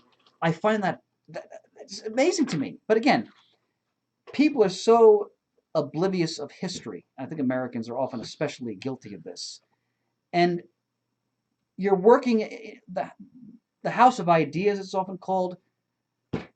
It's with that guy's ideas. Him, Lee, Ditko, and a couple other great people like Romita. And you're putting his work on the wall and lampooning it. I'd heard about this over the years, when I really kind of got into it, read about it, and what you read, Pants, is just a great corroboration of that. I actually got livid, like the disrespect. Okay, so you don't like what he's doing, fine. I don't like every single thing Kirby has done either. Not everything is necessarily my cup of tea, but my God, you can't acknowledge the importance of this man and his significance, and you know, bend your freaking knee. Okay, it doesn't mean you have to like Mad Bomb or what he's doing with Black Panther in 1976 or whatever. But that when I read that, I was just disgusted. But that, like you wrote, Red Pants, obviously that's going to further disenchant him about working at Marvel back in the mid-1970s. He and Lee did do, I forgot to mention the notes, but we've talked about it. He did do the Silver Surfer graphic novel. We've mentioned that before. Mm-hmm. It's the last thing he and Lee do together during his tenure at Marvel in the 70s. It was a fireside book, like the company that published original Marvel comics and so forth. It's one of the early original graphic novels. And if you, I don't own it now. I've owned it in the past as a retailer. It's beautiful. I mean, it's Kirby doing a whole full-blown OGN of the Silver Surfer. It's not in continuity, but it's a Silver Surfer story by Lee and Kirby. Seek it out. I don't think it's been reprinted in years. I hope they reprint it again. You can find the original online or at stores. It's going to fetch you at least double digits to buy it. But speaking of the Silver Surfer, I've seen this picture quite a lot over the last couple of weeks with Kirby's birthday. There's a picture of him, I guess, at his house on his diving board. Yeah, I've seen it. Doing the Silver Surfer pose. I've seen that. Yep. There's a lot of great photographs of Kirby at his California home with his grandchildren, with his wife, his family. And again, this is a man, we return to this theme, he was driven to provide for his family. Like that quote I read where he talks about at the beginning of this episode, an American is a decent guy with a family, with as many kids as he likes, doing what he wants, working with people that he likes, and enjoying himself to his very old age. So I think that's reflected in that. Now, Kirby finishes up his contract with Marvel. He does some storyboards for the new Fantastic Four cartoon, the infamous Herbie era cartoon. Remember, the Human Torch was, the urban myth is because they thought kids were going to set themselves on fire. Apparently that's not true. Apparently he'd been licensed out to another studio, so they couldn't use his likeness in the cartoon. So they came up, I think maybe even Kirby came up with the Herbie concept. And this is the Patty Freeling studio, where I know you're a fan of animation history, so which will eventually become, I think, the Marvel Animation Studios. Yes. Yeah. He does some storyboard work on that, and then he leaves Marvel. He's had it, and he finishes out his contract, and that's it. One of the 70s highlight I wanted to mention. He works on the Lord of Light concept, and I bring this up because that plays into the movie Argo, and some of Kirby's artwork. Lord of Light was supposed to be a theme park, like a science fiction theme park. Was it Colorado? I'm not sure about that. And it never came to fruition. But he did design work for it. Promotional images and so forth, which are breathtaking. I mean, talk about psychedelia. And when the CIA came up with the plan to rescue the American embassy workers who had fled the Iranian embassy, they were not hostages, they were hiding in primarily the Canadian embassy. They came up with the idea of the fictitious movie company coming to Iran to scout locations for this science fiction film called Argo. And they used some of the Lord of Light artwork as sort of like the promotional package, right, for this film. And now, in the movie, they play around with the history. They have an actor playing Kirby doing drawings that the CIA want. In reality, the drawings had already been done some years before, but they use them, right, as part of the whole ruse to get these people out. That's just great. Again, Kirby's everywhere. I think it's a great, that is a great moment. Now, I also wanted to talk a little bit about just again a fun pop culture moment when the Incredible Hulk TV show was a big hit in the latter 1970s, right, Pants? 78, 79. Yeah. Kirby appears in one episode as a police sketch artist. So you can, I don't remember which episode it was exactly, but there's a brief scene of him sketching Jack Kirby in a wonderful late 70s huge collar. I remember we talked about how much he enjoyed doing that and so forth. So on the show, one of his co-creations, essentially. So any comments as we leave the 1970s?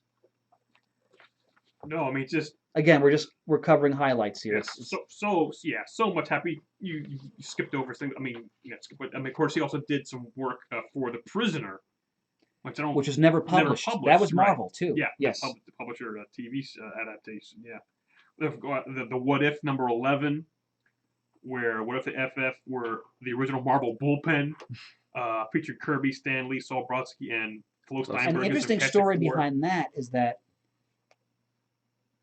Roy Thomas script that? Could you check that, Pants? Mouse clicks. And written and penciled by Kirby. Okay. So Roy Thomas was originally going to be in. He took Roy Thomas out. He put in Brodsky, of course. Saul Brodsky is one of the unsung heroes of the early Marvel bullpen. He was the production manager. So he was the guy involved, keeping track of the traffic of the comics, making sure everything's done properly, getting out. And Brodsky was one of Lee's most important people in terms of the early years of Marvel. He later left Marvel and actually one of the founders of the brief Skywald publishing line. And then he returned to Marvel and worked as a vice president of the company. He died in the 1980s, I think. But people speak very highly of him. But interesting side note about that story, Pants, is that Kirby in the story wrote, when he talked about Stan Lee in the dialogue or the blurbs, he wrote the name as Stanley, which apparently Stan Lee didn't like, so he had it changed, I think, back to Stan. Again, it's interesting to think about what are the undercurrents behind the scenes here between these two men. But what's on the record is that Lee was thrilled that Kirby came back. Yeah. And he was there for about 3 years, but ultimately he just had it. Yeah. So, well, one more tomorrow's tidbit from 1979, which, again, I haven't even heard about this. It says here, Kirby produces an unfinished 224-page version of his novel, The Horde, which is edited by Janet Berliner. I've never heard of The Horde. The Horde, I read a little bit about that. I'm not. You either heard? No. Okay. In no way am I an authority on this. It was never published. Wow. I want to say it was an apocalyptic story, but don't quote me on that because I read about that a while back. It's hazy in my memory, but yeah, he was writing a novel. Jeez. What doesn't this guy do? I mean, when did he sleep? What does he eat? Yeah. I mean, and The Prisoner, and I'm ashamed to say I've yet to watch that show. Me too, actually. Yeah, and I know, and I've heard of something I really am not enjoy. a number. What's that? I'm not a number. Yeah, it's something I have. It was one season, right? Yeah. Late 60s? Yeah, the episodes are not necessarily in order. You have to watch in different order. It's crazy. And good stuff. Patrick McGowan. Yeah, and they did a remake of it a couple years ago. I believe they did. I don't think I. Okay. Anyway, but Kirby, you're right. and you can see art in tomorrow's publications or online. Yes, exactly. But it was never published. Correct. So, And you can see how that's a show Kirby would probably be grooving on, just to use a term he would like to hear. So let's move on to the 1980s. Yes, how about shall that? we? Shall we? Now, I find this one of the most fascinating aspects of Kirby's latter career, actually. He finds his way into animation. Now, you recall that when Kirby moved to California, it was in part because his youngest daughter Lisa had asthma, they wanted a better climate, and also he wanted to be closer to Hollywood. And he was so disenchanted and disgusted with the comic book industry. Let's go to Hollywood.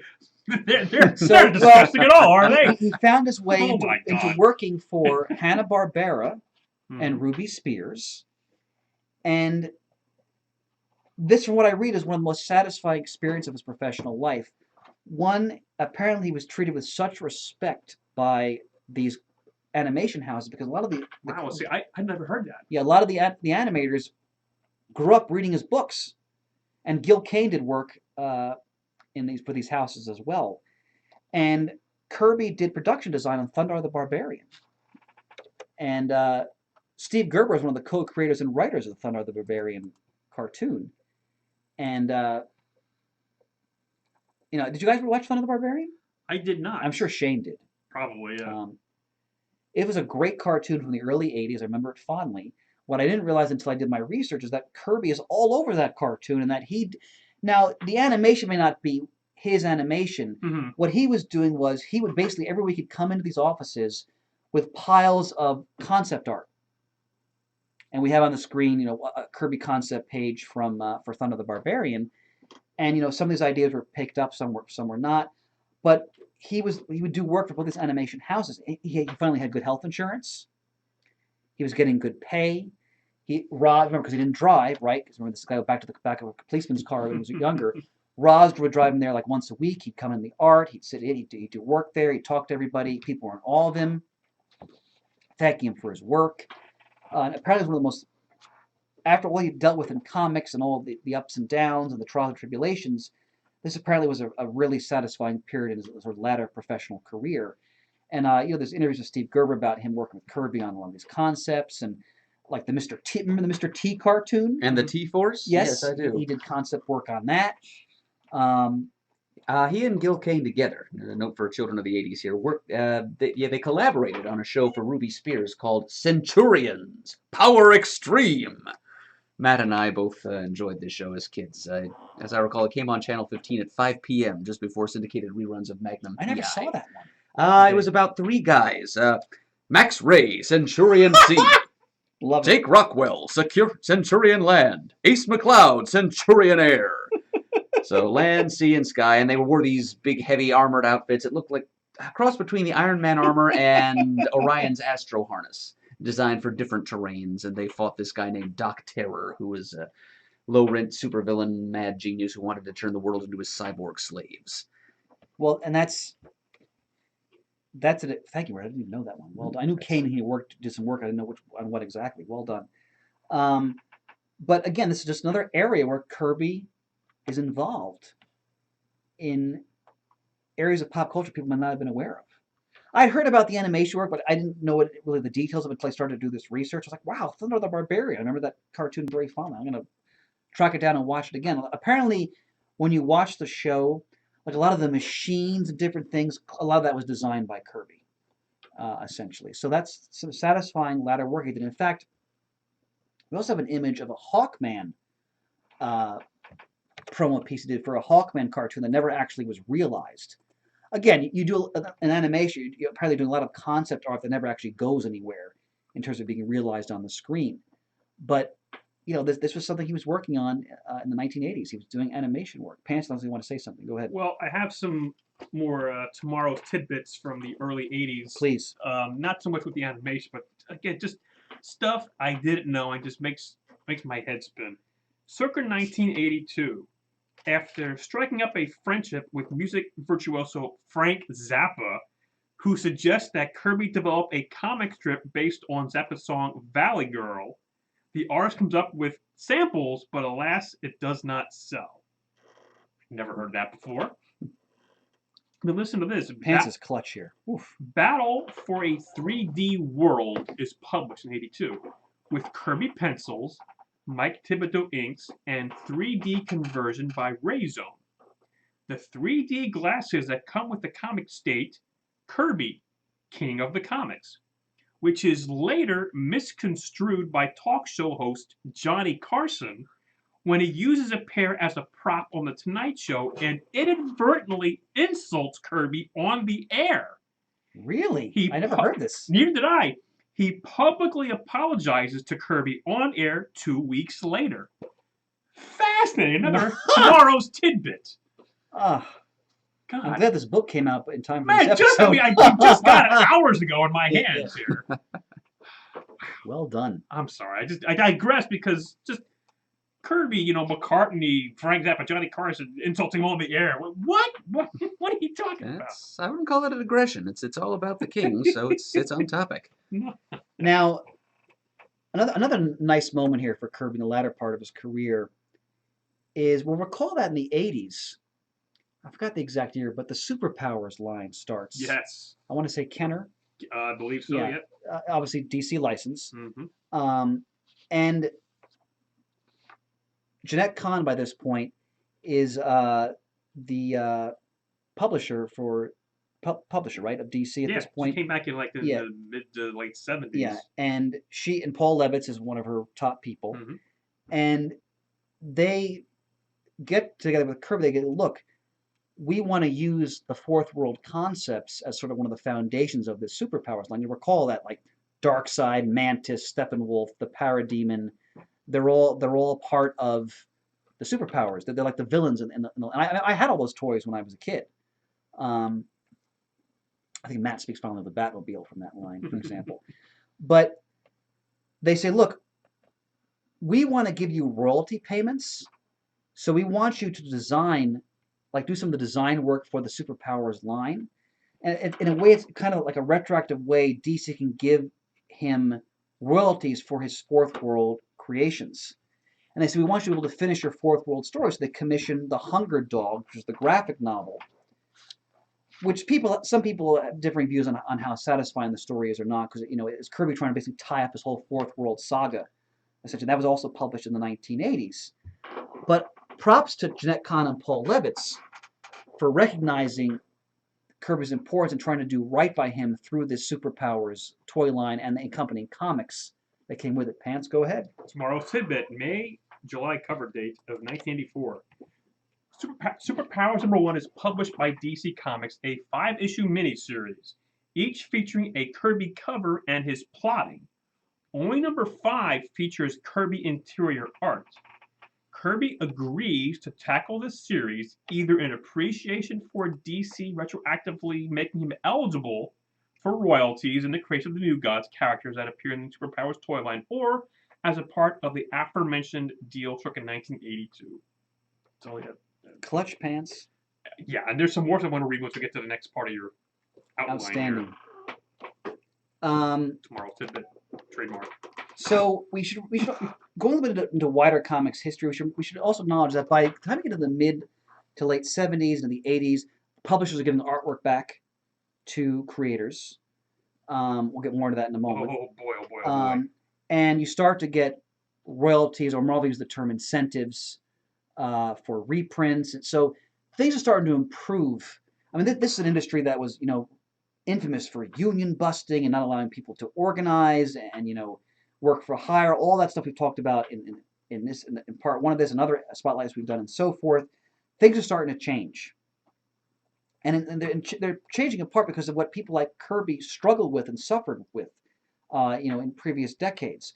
So Kahn and Levitz, I give them a lot of props there for trying to do right by Kirby. Let's face it, it's also great PR for DC too, because, as we're going to get into what happens with Marvel and how different that is from what goes on with DC and Kirby at this time. Now, let's talk about some of Kirby's sort of last comic projects of the 1980s. Pacific Comics, one of the indies. Remember, a lot of indie labels pop up in the 1980s. You've got Comico, you've got Pacific, you've got Eclipse. A whole slew of independent publishers start popping up. And Pacific wants to work with Kirby. They give him copyright, creative control, and royalties. He comes with Captain Victory and the Galactic Rangers, and also the Silver Star concepts. Anyone want to say anything about them or? Nothing to say. All right. And again, these were latter day sort of Kirby cosmic characters. They've popped up in other publications over the years. Other companies have got the license to them. For example, I want to say his daughter was involved in a Captain Victory revival some years back, if I remember correctly. But again, it's Kirby getting the satisfaction of royalties, copyright, creative control, respect, and that all-important creator acknowledgement of credit, which was one of the things that was most important to him, essentially. And then, of course, we have Destroyer Duck from 1982. This is published by Eclipse. Now, a little bit of legal background here. So Steve Gerber, who was, of course, the creator of Howard the Duck, one of the great Marvel properties in the 1970s, he was involved in a lawsuit against Marvel for creator copyright control over the Howard the Duck character. And Kirby, always happy to help out a fellow creator in that kind of situation, which of course he could empathize with so deeply, he agreed to draw at least the first issue, he might have gone beyond that, of Destroyer Duck. And of course, it's Steve Gerber's wonderful sense of humor, the satire, the zaniness, the pop culture references. And the book was designed to raise money for Gerber's lawsuit. And that's very much Jack Kirby cover there on Destroyer Duck which he #1. donated the cover art for the Foog, Friends of Old Gerber. Tomorrow's tidbit trademark. The glasses and the teeth flying in the corner there. That's a nod to Spy vs. Spy from Mad Magazine. Oh, God, Marty, even picked that up. Well done, sir. Steve Gerber was such a wonderful writer. He passed way too early. But he and Gerber worked together in the animation. They also worked together here on Destroyer Duck. Now, at this point, Kirby suffers a heart attack. I forgot the exact year. It probably says it there in the book pants. I didn't know that. In the 1980s. He was losing vision in one eye. So that's going to affect his drawing ability, obviously. And again, this is a man who needs to provide. That's what's driving him. And eventually his drawing hand will be the victim of a small stroke. So he's getting older, right? Yeah. As we get into the the 80s, he's well into his 60s. And this is a guy who's been look, think about it. This is a guy who's been sitting at this straight back dining room chair at his drawing board he's using for decades, right? Grinding out page after page for decades, right? So imagine the strain physically, right? On your back, on your eyes, on your hand. But he's got to provide. So that's a concern. Now we have to get into the very unpleasant topic of the original artwork controversy. Wow, there's so much I wish I knew about this. Hopefully you can bring some light to it. But I want to just read, this is from 1986, August 3rd, 1986. And again, I talked about going to cons and panels. Listen to this. August 3rd, 1986, Kirby appears on a panel at the San Diego Comic-Con with Frank Miller. This is I know what you're talking about here. Go ahead. Alan Moore, Marv Wolfman, and Gary Groth to discuss the situation with Marvel Comics and the return of this artwork. Mm-hmm. Marvel editor-in-chief Jim Shooter is in the audience and speaks briefly from the floor to clarify Marvel's position. Can you imagine being in that panel? Oh my God! Groth, I've mentioned more than once that Controversial Comics Journal interview from I think 89 or 90 that Kirby gave after the events you're describing. Right. Groth was like a firebrand for Kirby's cause here, fair or not in terms of how he presented it. Let's get a little bit of historical background. Yeah. So go ahead. I was going to say also, does at some point Neil Adams also champions? I think. Oh yeah. Okay. Eisner does. Everybody, but please you go for. So by the 70s, comic book companies had begun to realize the value of original art. Now, prior to that, you know what I'm getting going at here. Well, I know what DC did in the 60s. Go ahead. If you were taking a tour of the offices, you might get some pages given to you on the tour. If you wrote a letter in, you might win a page. Like Don Thompson, Maggie Thompson's husband, who wrote Comic Buyer's Guide, got the cover to Flash 123 Flash of Two the Worlds. Flash of Two Worlds. I believe writing a letter into DC Comics. Of course, I've seen that cover in person recently. Had a picture taken with it a couple of years ago in New York because it's in New York. But just the things, and then you hear stories. Well, the Marvel offices were very disorganized from what I Yes. read, and their warehouse was a mess. There was artwork. I read how it took them about a year in this time period just to catalog everything because there was stuff going back to the 60s that was all disorganized. Artwork disappeared from the offices all the time. People walked out with stuff all the time. By the mid 70s, both companies were returning work. Usually it was like the pencil got 2/3, the inker about 1/3 of the pages they were involved in. And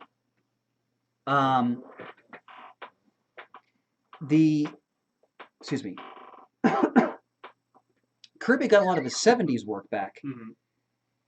And he was concerned about how do I provide for my family because the art's worth a lot of money. And Marvel was, by this point, was giving out these documents where you would sign a one-page release acknowledging Marvel was the copyright owner and you would get the artwork. Now, Kirby got a 4-page document. Did you want to say something about this, Pants? Well, I mean, you're probably going to read what I have in front of me, but why don't you go ahead? No, you can do it. Go ahead. August 1984, tomorrow tidbit. Kirby receives a 4-page legal document from Marvel Comics, drafted especially for him. Of course, everyone else got 1 page. That contains excessive stipulations about the possible return of his 1960s artwork, including denying him the ability to sell the artwork and with no guarantee of how many pages he would receive, even if he did sign the document. Kirby refuses to sign and attempts to negotiate behind the scenes with Marvel with no success. And he couldn't sell the art. Basically, the document was saying that he was like the custodian of it, but Marvel still owned it, right? And he's been on record saying he didn't want copyright control. He wanted to be able to own the artwork so he could sell it and make money for his family. Now, this situation really, now imagine if this happened in the social media age, by the way. Oh God, first we can do a whole episode just on this artwork. Yeah, we're just really touching going to upon touch it it here. very lightly. This is a massive issue on its own. Oh yeah. And in no way am I an expert on or a legal authority or anything like that. But it's fascinating. I'm going to read something here. Now, I got this from... I love these quotes you pulled here. Kirby and Goliath, The Fight for Jack Kirby's Marvel Artwork, which was written in the Comics Journal in 2002. I'm reading from the article here.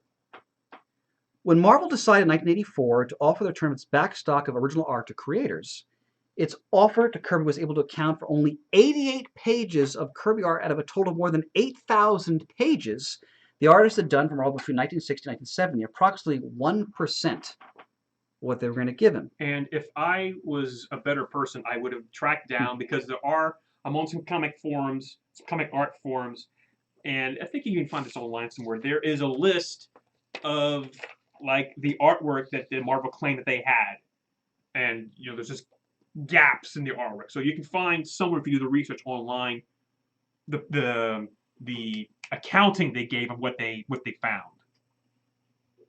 I'm sorry, I didn't No, do that. outstanding, sir. I'm reading here. As Marvel returned new original art from 1976 on, artists have been required to sign brief release statements, which we mentioned, about 4 lines long. The 1984 offer to return their story original art was also accompanied by the requirement that a 1-page release form be signed. The form return described the art return as a gift, quote, from Marvel to the creators. By signing the form, the creators agreed that the art had been worked for hire and that Marvel was, quote, the exclusive worldwide owner of all copyright, end quote, related to the art. Creators were required to grant Marvel the right to use the artist's name and likenesses in promotions. Now, I'm reading again from the article, most artists signed the form and received their art.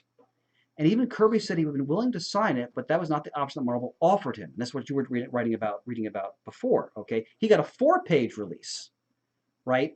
Which severely curtailed what he could do with that artwork. And again, he wants the art to sell it. And they're basically telling him, you can't sell it. We still own it. You can just be like the, quote, custodian of it. essentially. 88 pages. Get the frick out of here. So, please read that quote then. Always careful not to acknowledge that the artist had any right to the art. The one-page forms, which Kirby did not get, make clear at least that the artist would be the owners of the art once the gift had been accepted. The gift to Kirby, however, was nothing more than the right to store the art on behalf of Marvel. Though it would be in his possession, there was nothing that Kirby would be allowed to do with it. Quote here, the artist agrees that it will make no copies or reproductions of the artwork or any portion thereof in any manner that will prepare no other artwork or material based upon, derived from utilizing the artwork. That will not publicly exhibit or display any portion of the artwork without Marvel's advance written permission, and will not commercially exploit or attempt to exploit the artwork or any material based upon, so, etc., etc., etc. So, now I'm hazarding an educated guess here. Marvel probably was very concerned about copyright law, about this guy who clearly was the co-creator of a lot of the properties might try to seize copyright. He said he didn't want that, he just wanted the artwork back. Whatever the motivations here, this became an extremely ugly situation. The reason why I mentioned social media was, back then, this is basically the Comics Journal going on about this and conventions. Imagine today with like Twitter and Facebook. It'd be instantaneous. What a PR, I mean, this was a PR nightmare for Marvel back in the 80s. Imagine what it would be now and how it would probably get quickly out of control. Now, a situation like this tempers flair. People say all kinds of things that maybe aren't true or they regret or blown out of proportion. The bottom line is it gets ugly. And as you mentioned, Pants, there's that famous con where Shooter gets up to try to be of Marvel's perspective because he's the editor-in-chief. Kirby's getting the support of a lot of professionals. You mentioned Neil Adams. Will Eisner writes a letter, an open letter to Marvel, trying to shame them into returning Kirby's work. Actually, I have a copy of the letter here. I'm going to read it. August 1986, the Comics Journal 110 includes a petition signed by numerous industry professionals appealing to Marvel Comics who rightfully give Kirby back his original art. That was right before the same time as the panel. And I actually can't read the Will Eisner letter. I apologize because it didn't copy well. My apologies on that. But in that letter, he's basically trying to shame Marvel into returning and putting things on kind of like an historical perspective. And you can read the quote about the ugly war of words, that quote you have in your notes here. Oh, yes. Kirby. Please read that quote. Yes. So. That's so frickin' Kirby. Yes, it is.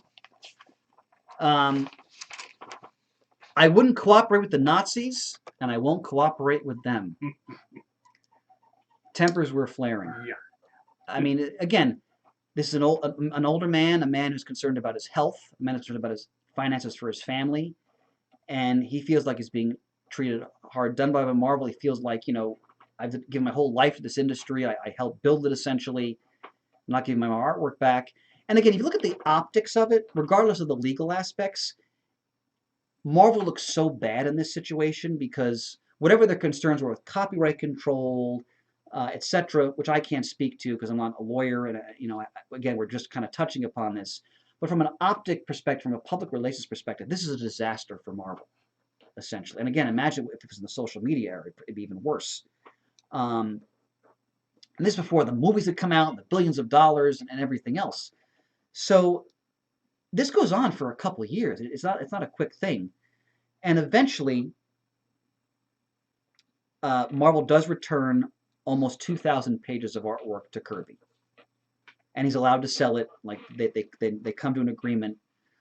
But I can't imagine, let me rephrase that. I can only imagine the impact this had on Kirby's health. Because you can imagine the stress of this and the impact it probably had on him. He was already a man who he'd had a heart attack. He was losing a vision in one eye. This couldn't have helped. I'm not saying this killed him, but, you know, when you're going through profound stress where you feel like you're losing control, you have no control of your life and your future, and, I mean, few things are as stressful as dealing with money. I mean, that's, financial strain is just so all-encompassing and you know, draining. So I'm sure this didn't help his health either to go through this type of battle. And again, Stan Lee's role in this is very controversial because he basically said, you know, Jack, I have nothing to do with this. It's not my, I have no control over it. I wasn't there. You know, I mentioned the Kevin Smith interview we did in that video, which in the first part where he said, look, as far as I can see, they could have had all the artwork back. And again, I'm just speaking. This is just me talking out of my butt. I have no idea because wasn't behind the scenes. But I'd always like to think that if could Lee have said something like, guys, come on, give him the artwork back. Maybe he did behind the scenes. I don't know. But this is one area where I don't think Stan Lee comes off very well, quite honestly. I can see why Lee would be angry about Kirby making statements like, I created Spider-Man. Like when you go back to the Gary Groff interview, that controversial interview that he gave after these events, where I'm sure obviously Kirby's bitter about what he went through. He's talking about Stan Lee. Stan Lee and I never collaborated on anything. I've never seen Stan Lee write anything. He used to write the stories just like I always did. I dialogued them. If Stan Lee ever got a thing dialogued, he would get it from someone working in the office. I write out the whole story on the back of every page. I write the dialogue on the back or a description of what was going on. Then Stan Lee would hand them to some guy and he would write in the dialogue. And this is the way Stan Lee made more pay than he did as an editor. This is the way Stan Lee became the writer. Besides collecting the editor's pay, he collected the writer's pay. I'm not saying Stan Lee had a bad business head on. I think he took advantage of whoever was working for him. Woof. So, I don't think that's true. I mean, it's not. I mean, Stan Lee clearly was writing, scripting, and dialoguing because it's his voice. I mean, he was the editorial voice of the whole line. Again, I'm trying to be fair here in this historical presentation because Kirby was clearly very angry at this point when he gave that interview. I mean, you can understand why, but that doesn't mean everything he's saying is true. And Lee would make comments like, I don't know what Jack's talking about, and there's an incident, Pat's in the back of that book, where I think he calls in to wish Jack a 70th birthday on a radio show. Go ahead. August 28th, Go ahead, 1987, of Tomorrow's Tidbit. During an interview on New York City radio station WBAI honoring his 70th birthday, Kirby gets into a slightly contentious but mostly cordial argument with Stan Lee, who calls into the program to wish his former partner a happy birthday. The two debate authorship of the Marvel comics produced with their bylines. Throughout, Kirby refers to the Marvel publisher as Stanley. Which apparently Lee did not like. No. Yeah. Because that's probably what he called him when he was his office boy back in the Golden Age, I'm guessing. That's right. Wow. Man, I just love this Tomorrow's stuff here. Yeah. Well, look, this is such a thicket to wade through and discuss because we're, emotions are raw at the time when people are giving these quotes. I mean, people who are diehard supporters of Kirby will say, like, yeah, what he said there that's not accurate, obviously. Now, the Spider-Man thing, we've talked about this before, that's because the whole Silver Spider concept that Simon and Kirby were involved in, that which may be taken to the Fly concept for Archie. So that's maybe what Kirby's talking about there. Like, the genesis of Spider-Man may have come from different sources, but the Spider-Man we know is Stan Lee and Steve Ditko. Now, Kirby, of course, was involved in the cover design of Amazing Fantasy 15 because Lee rejected the original Ditko cover design, which I have as a poster in my store, actually. But Kirby just been through the ringer. So you can understand why he's making some of the comments he's making. That doesn't mean a lot of them are true, because some of them, like saying Stan Lee didn't write anything, that's just not true. Saying Stan Lee didn't create anything, then you're getting to that whole area of the Marvel method, which we've talked about. Again, I always go back to what merged it, because I think it's right on the money, is 2/3 Kirby, 1/3 Lee. Basically, Lee was the editor-in-chief. He was the guiding vision behind, the titles and how they were being presented to the public, and the promotion and the letters pages and the voices of the characters, which was very much Stan Lee. So that can't be undercut or diminished. That's such an important part of what we know as the Marvel Universe. But again, Lee saying, "Hey, he could have had his artwork back. Nothing to do with me." That I don't know about that either. I mean, again, it's a thicket.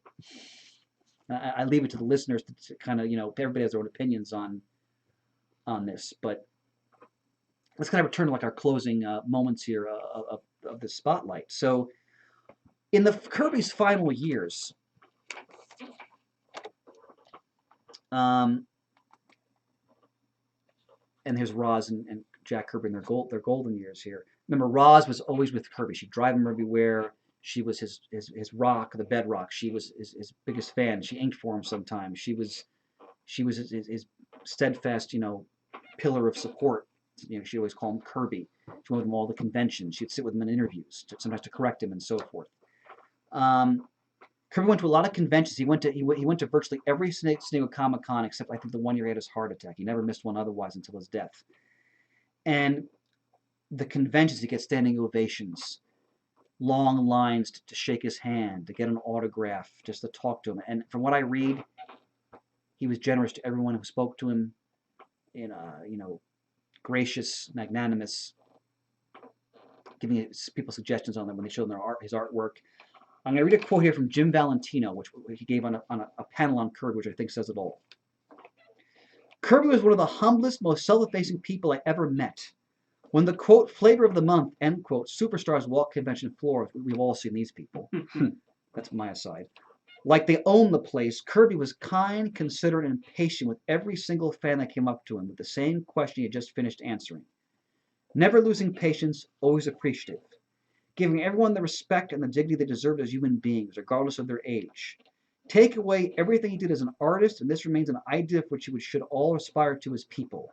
It is, for me, what truly set him above all the others.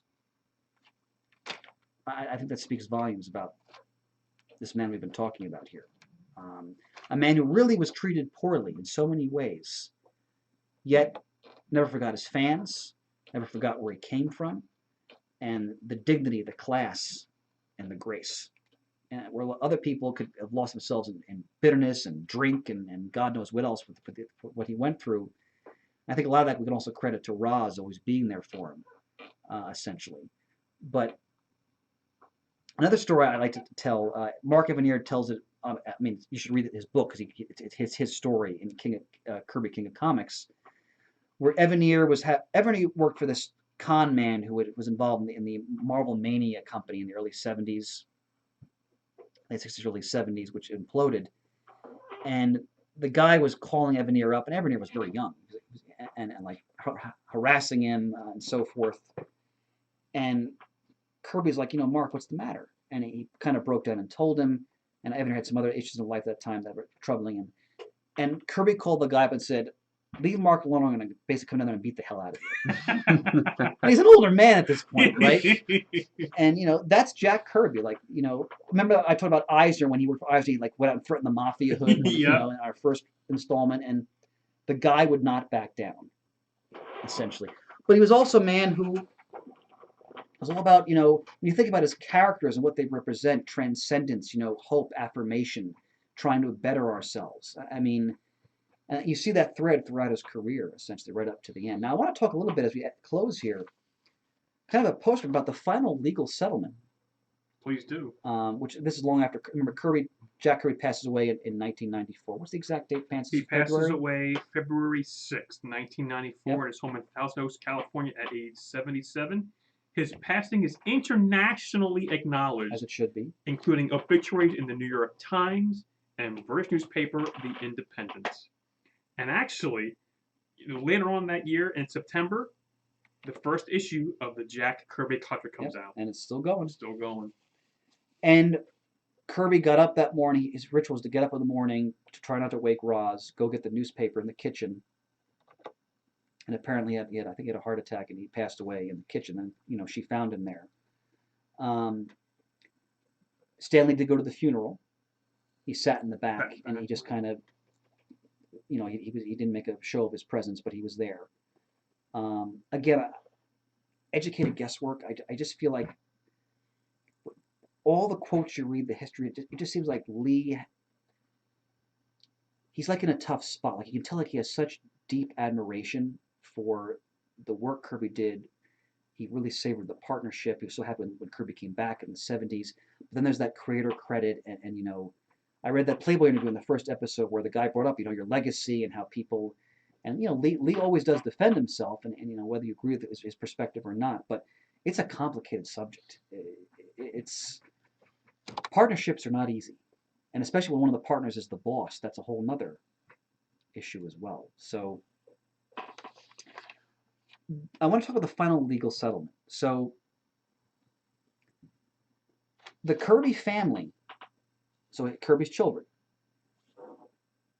sued Marvel, all right, to try to reclaim ownership because, and again, this is very much a layman here.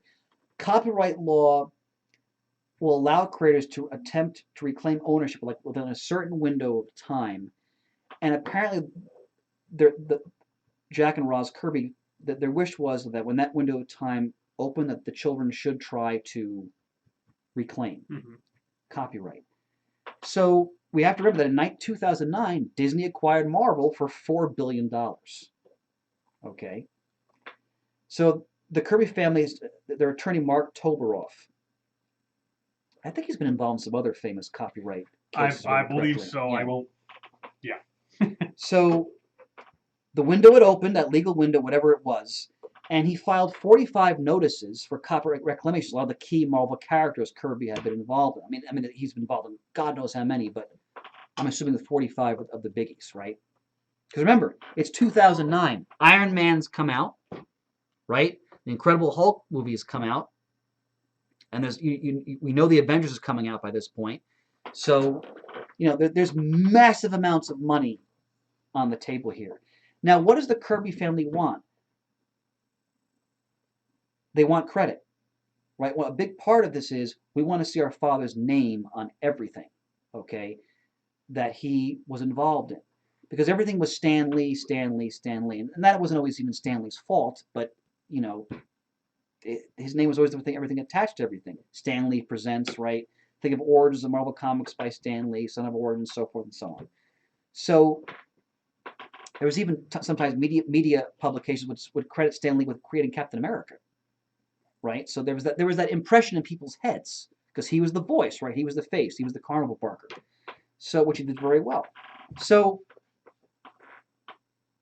they file these suits. Now, Marvel countersued, and they cite the classic old work for hire argument, which there's a basis of law there that these companies hired these freelancers, they worked for hire, the work they produced was for the company they produced it for. Now, depositions are held, as is always the case in something like this, and Toberoff questions Stan Lee, and Lee testifies he was the sole creator. Quote, because then Toberoff says, well, you often would cite in things you wrote or said that Kirby was co-creator. Then Lee says here, quote, I tried to write these knowing Jack would read them. I tried to write them to make it look as if he and I were just doing everything together to make him feel good. End quote. Now, I don't know what to fully make of that. Now, maybe Stan Lee was being the company man there again in giving that deposition. Because we've seen him say co-creator many, many times in print and verbally. Well, like I said, he mentioned that Son of Origins that Jack created, without a doubt, Silver Surfer, as an example. So when you read something like that, I don't know what to make of that. I mean, on the one hand, it comes off as kind of slimy, frankly. Was he doing that as even as an old man, as the good company man for Marvel? Maybe. Was he doing that because that's what he really believes? Could be that too. I don't know. I'm not passing judgment, ultimately here because I'm just reading these quotes as I read them when I do my research. But, I don't think. I don't think that's true. I don't think he's the sole creator of these properties. But for whatever reason, that's what he said in the deposition. All right, so the Kirbys lost that case. The district court citing the work for hire concept under the 1909 Copyright Act. They appealed to the Second Circuit Appellate Court, which also agreed with the lower court's ruling. Toberoff then appealed to the Supreme Court of the United States.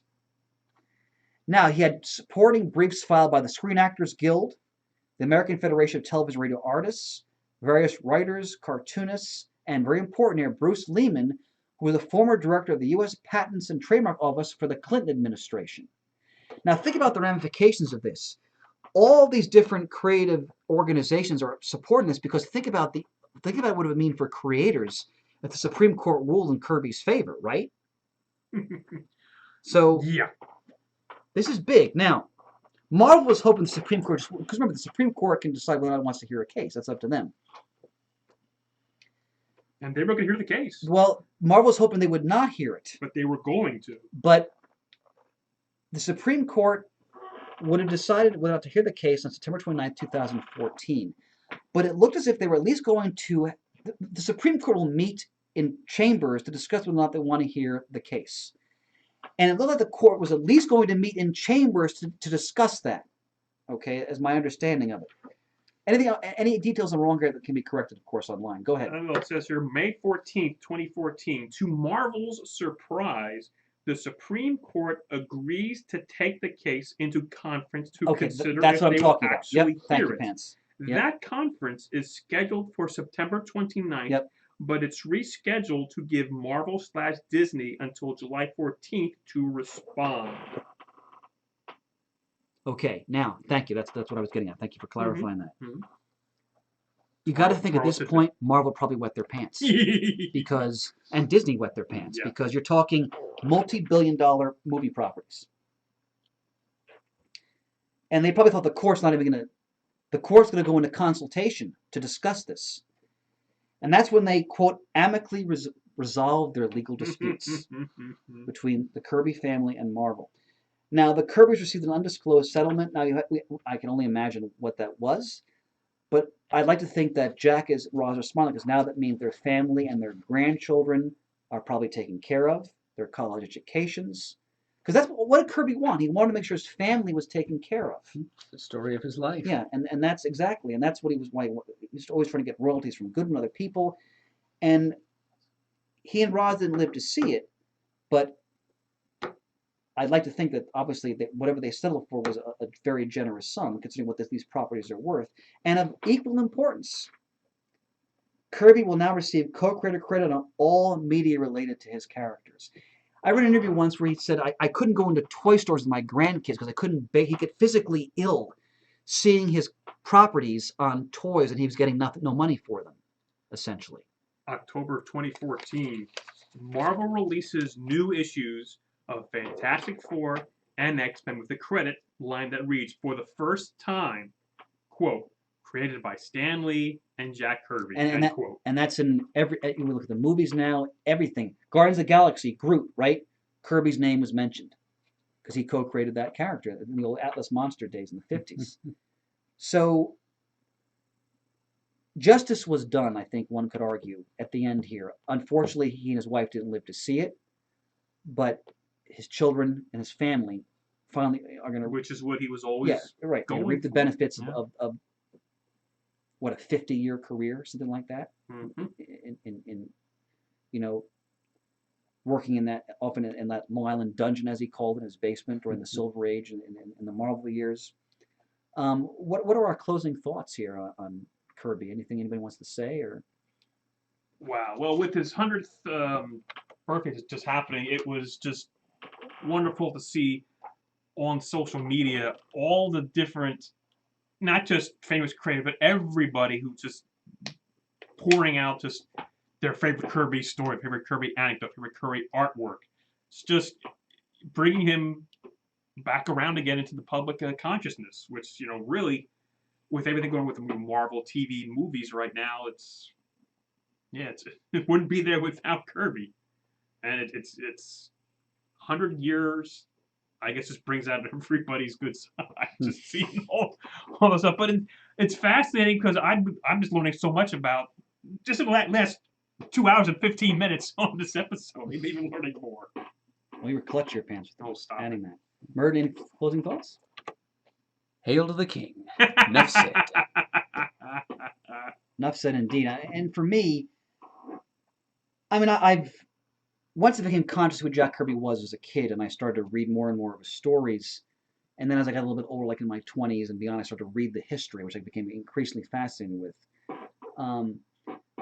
And then doing the research for these two spotlights just reaffirmed for me not only how just, you can't even find the proper adjectives. I mean, how monumentally important this man is to this medium we all love, to these characters we all love. But also the emotion that when I think about it, I really wish I'd met him. Because everything I've read about him, interviews I've read, or people like Evanier who knew him well, who speak about him and write about him, I feel like I'm thinking about my grandfather. And my grandfather, both my grandfathers were extraordinary men who came from the same era. And that work ethic and that drive and that optimism. And when you think about some of Kirby's work like Dark Side, the Anti-Life Equation, there's some really dark stuff going on there. And again, this is a man who saw humanity at its worst. He was in combat. I mean, there's nothing is worse than war and killing and seeing killing and the carnage, and which luckily none of us in this room can really relate to. We're fortunate for that. But he went through that, and yet still so much of his work was really about hope, about optimism, about transcendence, like that image we had before of the glory boat from New Gods, for example, and and possibility. And Kirby was always about the future, right? Think of the technology he would dream up, and the cityscapes and the cosmic grandeur, and even the smaller scenes of human interaction and quiet moments. No one did it better, and I'm deeply moved that I had the opportunity to take the helm on this, because it only made me appreciate even more about how important this man is to the medium. And again, I wish I'd met him, just to, like Jamie Dewey said, just to shake his hand.